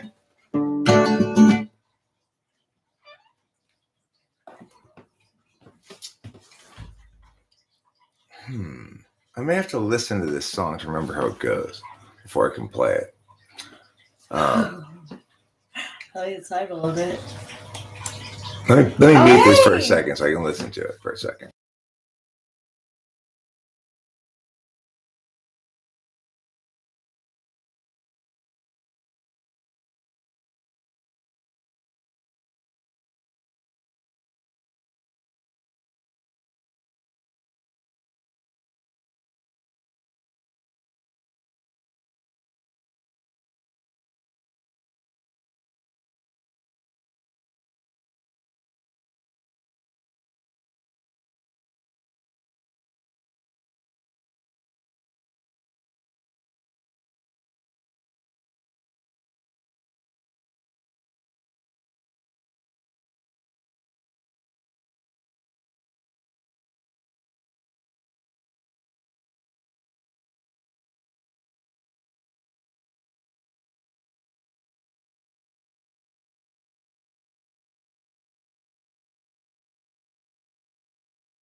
I muted myself because I don't want to get copyrighted. I know you can't hear me. I know that. I'm aware of that, okay? I have awareness in my heart.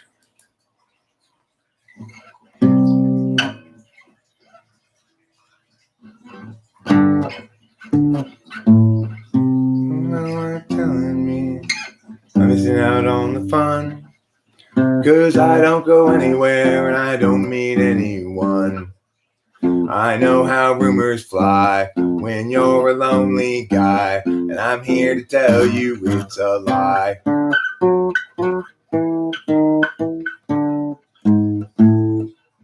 Okay. There's strange things going on. There's strange things going on at night most everywhere. You know those places well, you've never seen me there. I walk by other men and I don't notice them, but then those rumors start again. Alright, the world, I don't want to be a homosexual. I'm gonna find a girl, 'cause I don't want to be a homosexual. I guess that it's okay if other guys are gay, but my hormones are one directional. I don't want to be a homosexual. Someone tell me what I did to start this talk. Is it the way I look? Is it the way I walk? Is it the clothes I wear that make the people stare?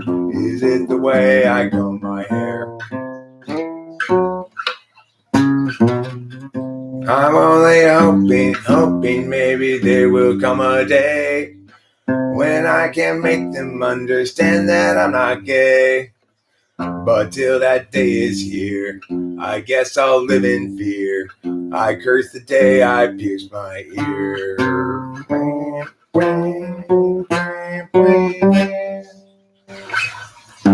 There's nothing wrong with me. I don't want to be a homosexual. I don't know what I want to be, but I don't want to be a homosexual. Soft boys and closet queens think Judy Garland's keen, but I don't think she's nothing special. I don't think she's nothing special, and I don't want to be a homosexual. So now I'm wondering if maybe they're not right. I've gone all paranoid and I can't sleep at night. I went to see the shrink. What did the doctor think? I swear to God I saw him wink.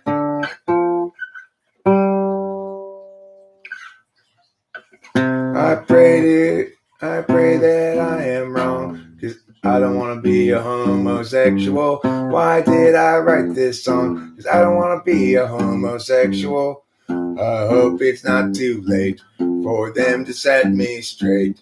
I'm gonna see a real professional, 'cause I don't want to be a homosexual. I couldn't find the chords to it, so I had to figure it out as I went along, so it was kind of sloppy, but that's why we don't want to drive all the girls away. You might point out, hey, Eric, you're driving the girls away with your guitar playing, which is really quite terrible right now. And in that case, you'd be correct, and that would be my bad. That's why from now on, I'm only singing the national anthem. What Eric doesn't realize he's missing out on by not being a homosexual are a plethora of toxic relationship opportunities. Hey, that's something that people are pretty able to find in heterosexual relationships as well. Did I respond to your messages to me? Did you message me on my phone? Do I look like I responded to messages? I've just been sitting here the whole time. I'm making love to my whiskey and water. Is that what they say? Like in that Piano Man song? What is it? Making love to his whiskey and wine? Wine? That doesn't seem. Who would mix those two together? That doesn't make any sense. Who would mix whiskey and wine together? Can I have a wine-iski? 1/2 whiskey, 1/2 wine. What kind of wine? Any kind of wine is fine.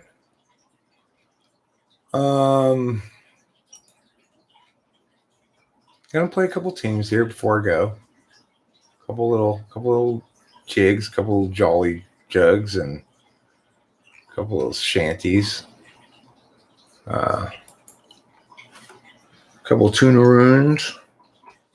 Cameroon, they say, in the afternoon if you're an old baboon. Let's start with Sammy has a story that need be told.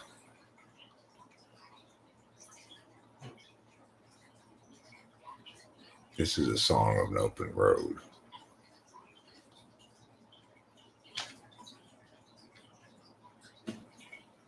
Where are the tools and stuff? No. How do you show the tools and shit?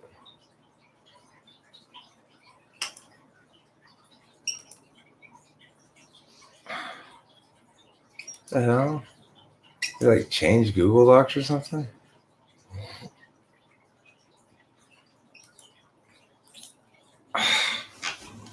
God. Stop being difficult. Internet, world, everything.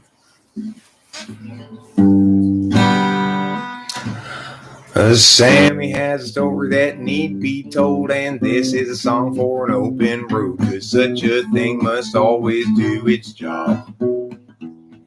She married up Jeb, turned 19, 4 years in, 3 kids moved, weary now and questioning the past.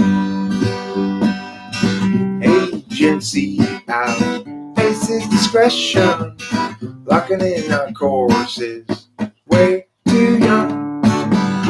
The urgency conferred is those underneath them always run.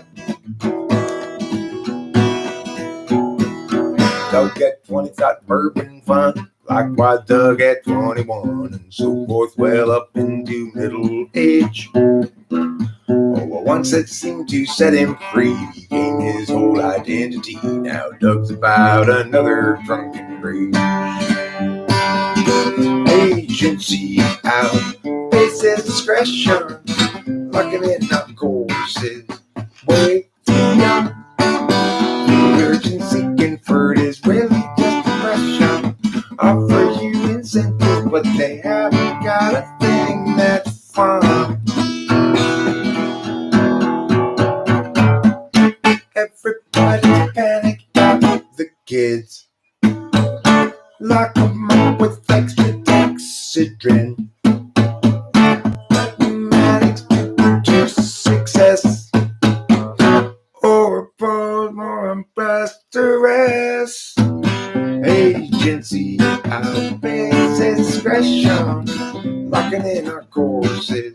Way too young. The urgency conferred is really just depression. Making sure those underneath them always run. Without consent, it's really just oppression. By parasites surviving on their wages earned by lying. Well, they feed the fear of dying. Yeah, they feed upon the futures of the young.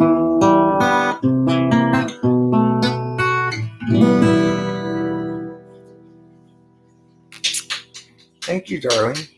As always, you are encouraged to sing whenever you feel like doing so, or if you don't feel like it, that's fine too. Thanks. 30,000 days, too many expectations, not even worth a damn. 30,000 nights, sleep off the intoxication, vacation, otherwise you won't escape the plan. I've wasted half my days trying another's ways. Who can tell me my priorities? Is there anybody who knows the key?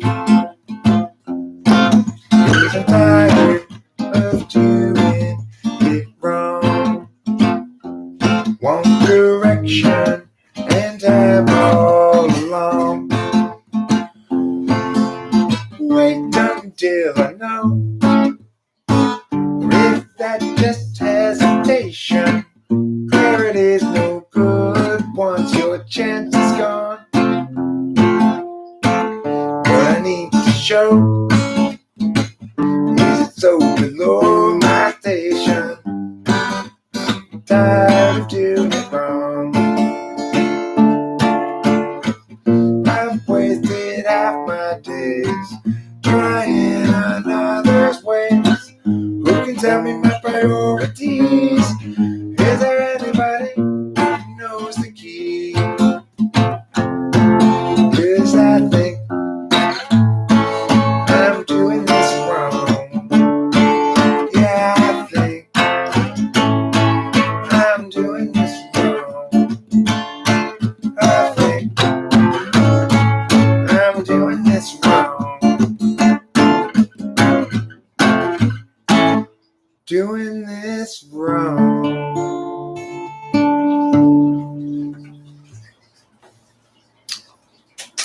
Thank you, darling. You're welcome.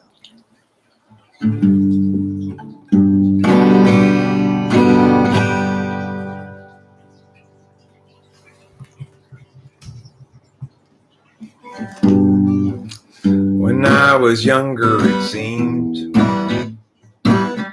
that everything gleamed.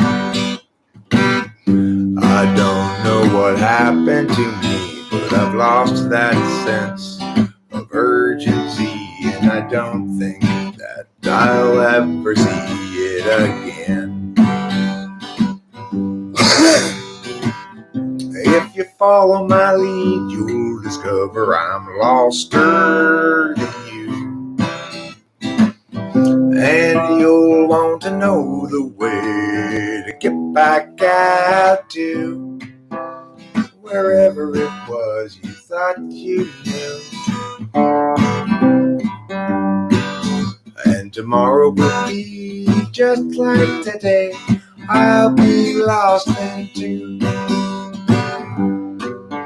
It's a matter of mood as much as a matter of will.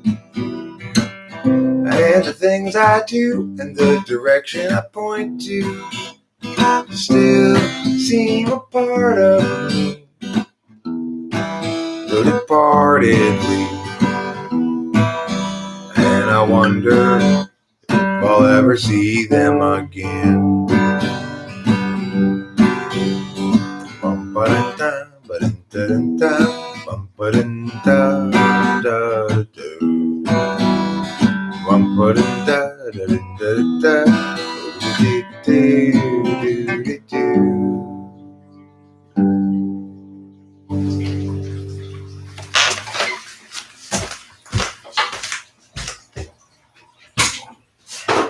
That's so loud. Shockingly loud. The filter? Yeah.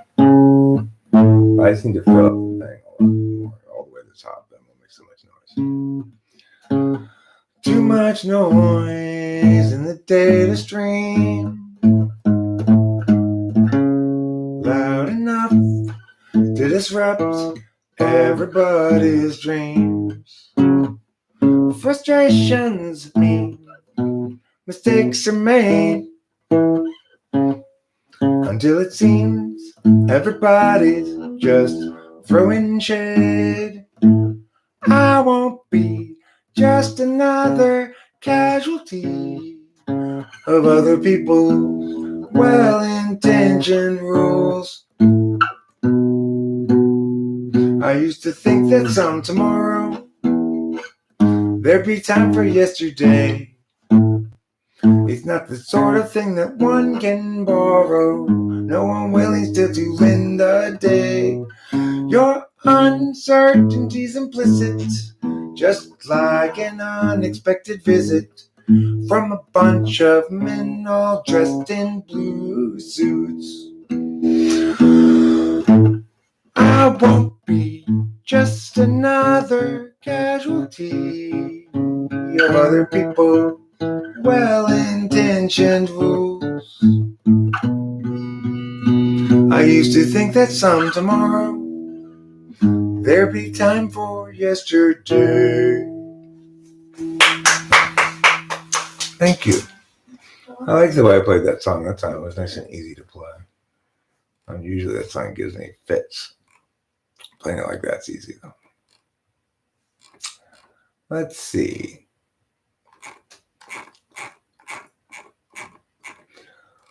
Well, let's travel way back in time now to the fires that plagued Southern California some 4 months ago. Yes, we're going to get in the old musical Wayback Machine and sing the fire song.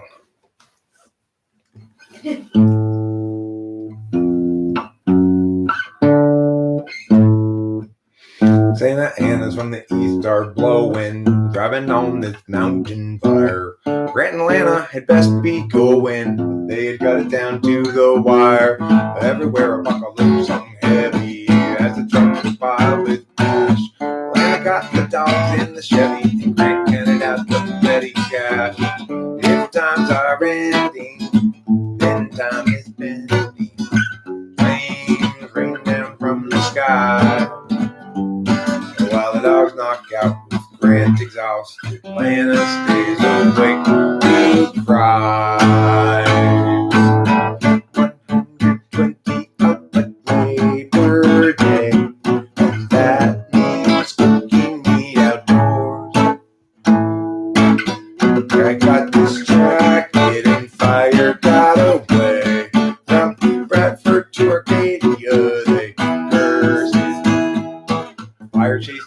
west and down the incline until they reached the foothills below.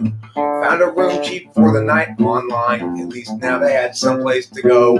Tomorrow they'd evaluate their options. Now that their life had burned away, Lana's sister has a place in Laughlin. Really wasn't anymore to say. If times are ending and time is bending, flames rain down from the sky, while the dogs knock out with great exhaustion, Lana stays awake to cry. Yeah, the dogs knock out with grand exhaustion, Lana stays awake to cry.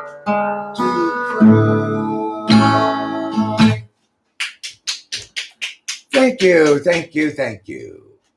What a wonderful audience you are.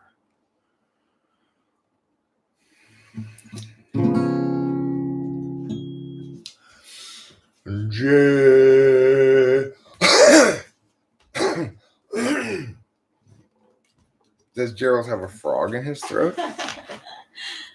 How do you think about the weed you got? Oh, it's good. Yay. It's pretty sticky.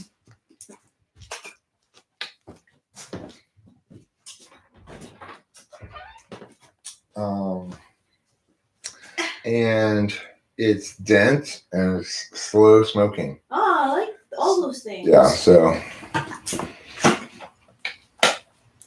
Stony. That's also good. May not be the single stoniest weed in the history of the world, but it's stonier than a cherry pie, I'd say. Oh, really? That's saying something. Let me pull a more of a contemplative bowl. I've kind of autopiloted the first few bowls of this. I haven't really thought about it that much, but let me try this and find out. I dedicate this bowl to any live stream chat participants who are still here, despite the fact that I'm playing the guitar. If you don't like to hear me playing the guitar, I don't blame you, because the audio for coming through this way, for one thing, is not probably very good at all.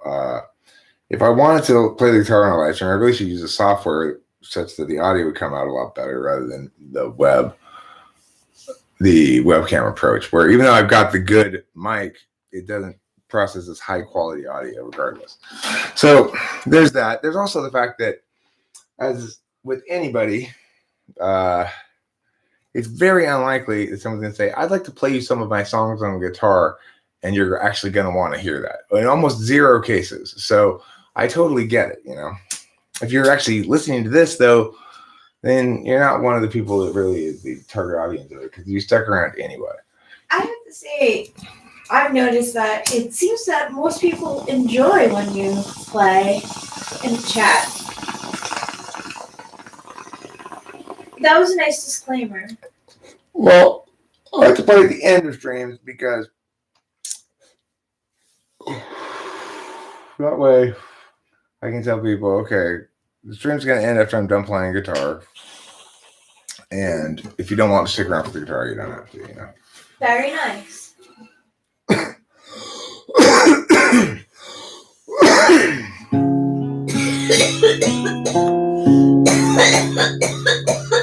Rachel has a cough. Rachel has a lot. Rachel has a cough. She gets the margarine tater tots. He's got a good idea for a name changing business. Thinking now about what to call Christmas. And they hire his firm to change that name. Oh, Google always thought there'd be chance enough to return to the work that's rough.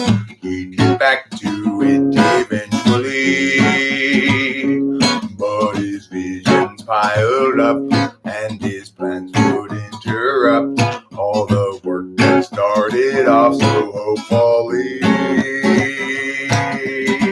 Now his mind is back on his business, thinking of changing factless to listless. Oh, how all the people will shout his name. And Gerald knows he understands ever more clearly here now. He won't provide explanation, providing the why or the how. He'll wanna see you and know you from inside your heart. Delighting, exciting, Gerald plays his part. But Gerald still knew there's too much to do. He had spent time in the underview. Too much to discuss. Where, now, and what? Too much time spent nitpicking this view. Remember, Rachel, with you, just because you can't see the screen that is I don't know if they, just keep it in mind that the camera's on. I don't think they could see you or anything, but I couldn't see if they could see you, so it made me a little skittish. You're fine. Thank you. I'll tilt it this way a little bit more. There. Now you're at even less risk. Thank you. Of having your beautiful nudity exposed to the world. Please don't expose my beautiful nudity. If you do, I'll send you a honeybee buzzing around, making you feel unsafe. Okay, so next on the set list here, I think I will play Jesus People. If Jesus was people but absent of sin, he must then have struggled with regular men and women, of course, when they too were present, disciples all warily eyeing the lesson. If people were Jesus, they'd know as they think, and everyone's work would be true. Feelings once spoken would sit where they sink, and we'd all know just what to do. People aren't Jesus once they're betrayed. Easy believing forever is lost. Maybe naivete not to be saved, but the wise pay terrible cost. The one you thought you acts like you never have met. The life you made for two has faded into regret. There's no one unshaken, we all have been shook. But being forsaken don't mean you're forsook.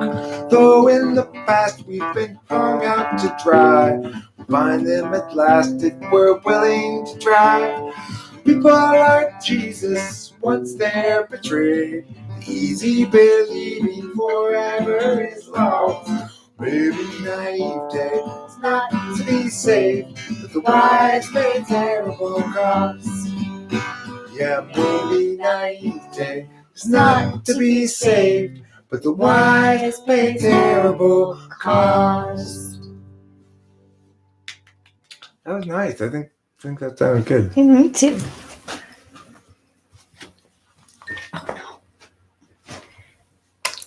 There's a bee in your knee, and its name is Bree, and it wants to stab you with its stinger. I like that. Oh, ditty. Thanks. Worked on it for years. Before finally I said, that's good enough now. Now it's good enough. Finally.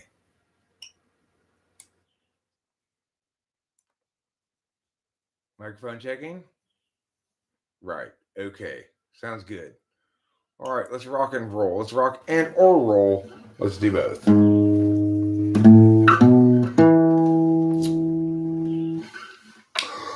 What's the matter with Chad? Is he terribly bad? Is he very like Dan, who's a terrible man? Is he sort of like Jill, who can't pay her bill? Or rather like Jack, too stuck on the facts? What's the matter with Sue? Will she know what to do if they bring attitude? Will she show ingenuity? She talks about you whenever we go walking. What's the matter with Bryn? Is she living in sin? She's been hanging with Jim, who's looking terribly thin. What's the deal with Frank? Stealing fish from my tank. He's colluding with you, and they're talking to Lou. What's wrong with the ladies? What's the matter with men? From the feelings of Katie to the coldness of Sven. They talk about you whenever we go walking. Paths that lead to lesser days. Paths that lead to lesser days. They'll spell out the overwatered past. And whoever's left, that's still okay. Just tie the sails to the mast. Angry at Ken or at Neville again. Don't bother with Kev, he's practically dead. Just focus on Bert, he's medium hurt. What's the quandary for Liz? Did she fail a quiz? What's the matter with Drew? Will she know what to do? If they bring attitude, will she show ingenuity? She talks about you whenever we go walking. Paths that lead to lesser days. Spell out the overwatered past. And whoever's left, that's still okay. Just tie the sails to the mast. 'Cause each of us has much engravely sinned. Throw up the hands, stiffen the chin. Catastrophe looms heavy overhead again. Time's gone will never be again. Again.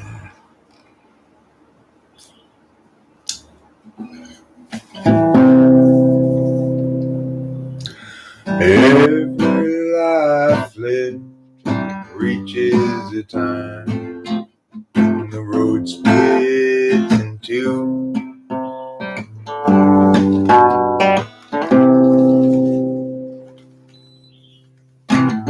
There are times, hard times, times of despair,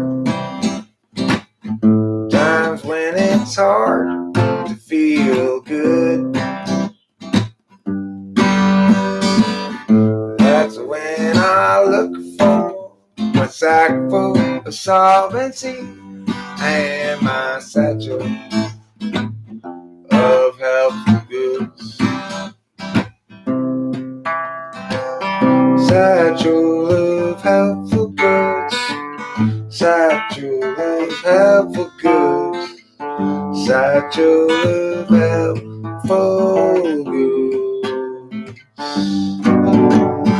Every life lived reaches a time when the road gets to the end.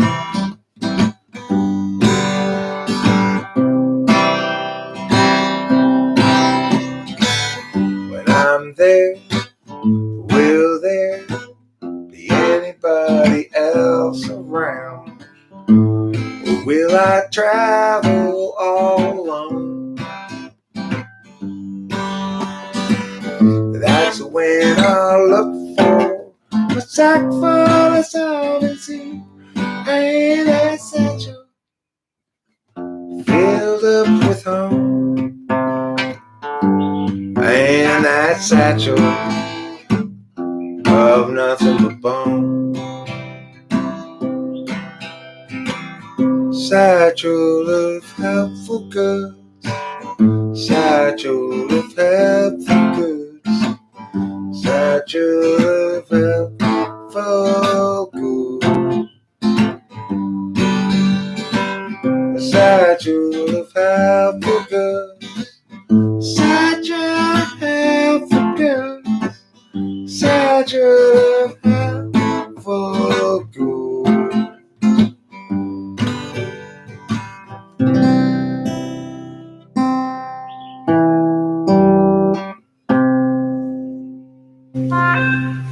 Boy.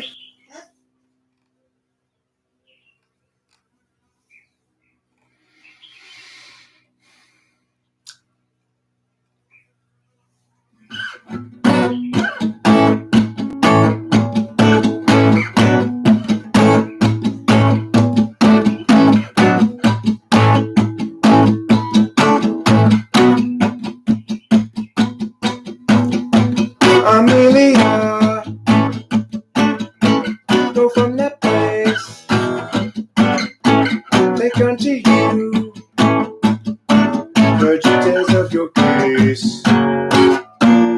Amelia, when you rise up above, floating ahead and soaring like a dove. What will they say when they look at you then? Moving sideways in the space you're in. Moving sidelong with your thirsty grin. Amelia, can't you see? You and I will never be Amelia, yet you're still free. With too much opportunity to live out in the rain, Amelia. Amelia, we're watching you. Fair for sure. No matter what we do. Amelia, when you rise above, floating ahead and soaring like a dove. What will they say when they look at you then? Moving sideways in the space you're in. And staring sidelong with your thirsty grin. Amelia, can't you see? You and I will never be Amelia, yet you're still free. With too much opportunity to leave out in the.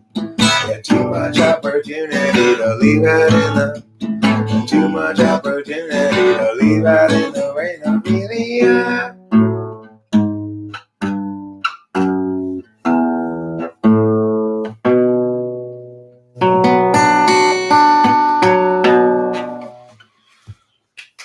Thank you, darling.